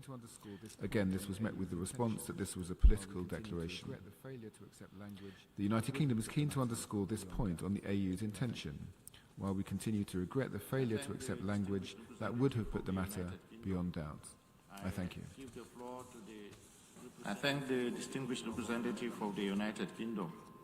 I give the floor to the representative of the Kingdom of the Netherlands. Remains firmly committed to addressing racism and discrimination. We share the importance. The Kingdom of the Netherlands remains firmly committed to addressing racism and discrimination. We share the importance that the African group attaches to the lasting consequences of slavery and the transatlantic slave trade. We fully recognize the profound injustice of this history and its continued impact today. In December 2022, the Prime Minister of the Kingdom of the Netherlands offered formal apologies for the actions of the Dutch state towards enslaved people in the past, who suffered as a consequence of those actions everywhere in the world, as well as to all their descendants up to the present day. In July 2023, His Majesty King Willem-Alexander apologized for the Netherlands' slavery past. As a member of the European Union, we engage constructively in the negotiations on this resolution, and we greatly appreciate the efforts by Ghana and the African Union to bring forward this important initiative.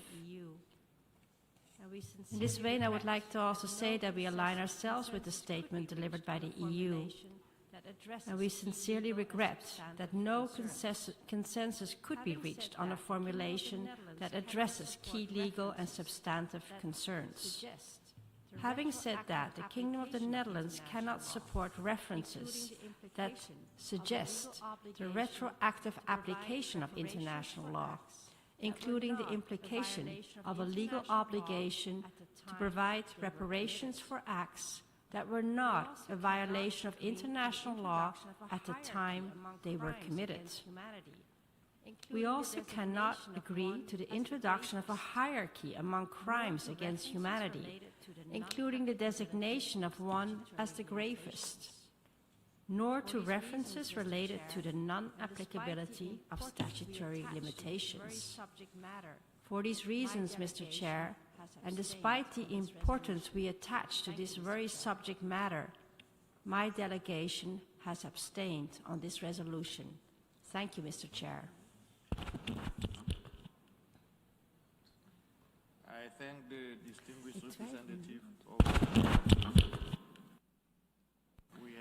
I thank the distinguished representative of the Netherlands. We have now had the last speaker in explanation of vote after the vote for this meeting. We shall hear the remaining speakers in explanations of vote after the vote at a later date to be announced. The Assembly has thus concluded this stage of its consideration of Agenda Item 119. Before adjourning the meeting, I will announce the results of the secret ballot.